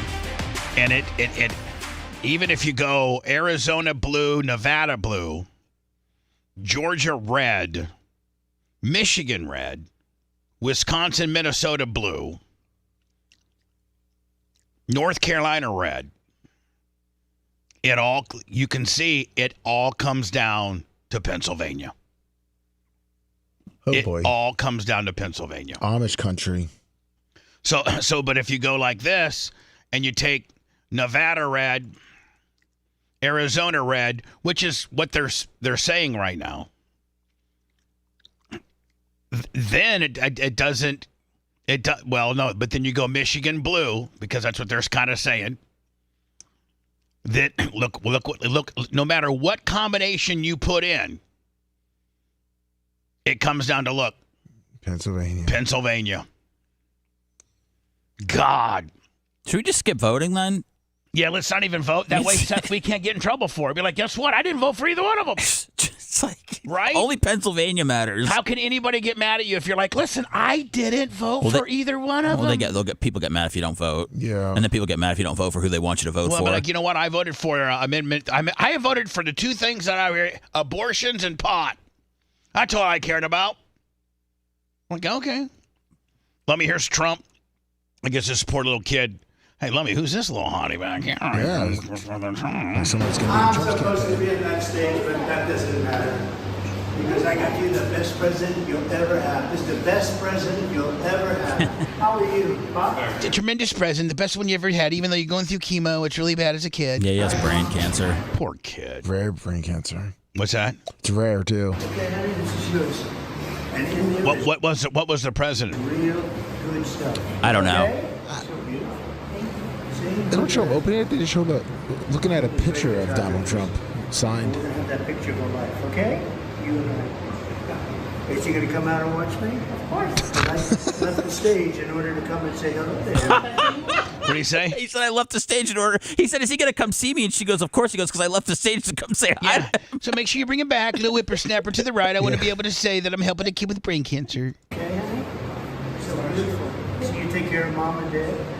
This is your sister, right? Takes care of us a lot of great hair. So why don't you do this? Take care of yourselves. Okay, I'm going to go right after that. Thank you. Take care of yourself, honey, okay? I wish I looked like that. If I looked like that, I'd be president. I'm supposed to do that. Doesn't matter. No. Lummy, you need to open up. I think Super Fat Bubba Light may have gotten you a gift. And yes, it's tough for you to do. You even had to have Seth shake your penis yesterday during urination. Yes, thank you, Seth, for shaking my wiener. Did he get you a hook, Lummy? Well, did he give me a hook? I don't know. What, for your hand? Yeah, to put it over his hand. A captain hook? So he can use it. Oh, my God. Of course, Super Fat Bubba Light with always the best gifts. And what did he get you, my friend? I don't know. I'm trying to open it. One-handed. One-handed with my left hand. Yeah. This may take me a second. Should I help, Bubba, or do we have time? No, we got time. Okay. Look at those striations on that forearm. Look at that. Yeah, that left one's going to be looking good. Yeah, you're going to have, and you got to use your chin and everything. Like you're like almost a quad. For Lummy, hope this helps to wipe your ass. Hope your surgery went smoothly. Super Fat Bubba Light. Oh, jeez. Super Fat Bubba Light always. Ass towel? No. Ass stick? Ass stick? It's tough to open up with one hand. It sure is. Bubba had an ass stick. Don't forget, we got Lummy's left-handed challenge coming up on Monday. Oh, shoot. All right. Let me make sure you clean your mess up, too. I see you just throwing stuff around. No, there's just a box. It's not a mess yet. Oh, jeez, now it's tied up. You have to, like Stephen Hawking or something, you have to use your hand, your mouth. Isn't this great, Bubba? We should have him open something every day. Yeah. There we go. It's the only way he's going to learn, boy. Let's play basketball on Monday. On Monday, you have to shoot, dribble with the same hand, no guide hand at all. I'd be shut out. Seth, you never see a one-handed basketball player ever. No way. No Jim Abbott of the basketball. Are you still? I mean, it's almost time for us to leave. I can't get this back. Do you want me to help him, Bubba? Or No, I want to see him continue to struggle. This is better than I thought when I texted you the idea yesterday. Yeah. I got it, I think. He's using his head. Let me try to keep your wife not mad at me because Merch Cricks has, although Ashley still has like a Let me watch your keyboard, man. 67% chance to win. It's my assisted wiping expert. It's Show it to the camera. Is it an ass wiping stick? Yeah, it's a ass wiping stick. What, do you put the toilet paper on the end of it? I guess so. That's troubling, man. Just wipe alone like before.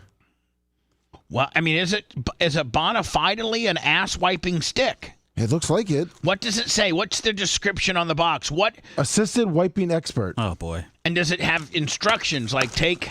Not on the outside. Well, I know, maybe on the inside. I gotta open that.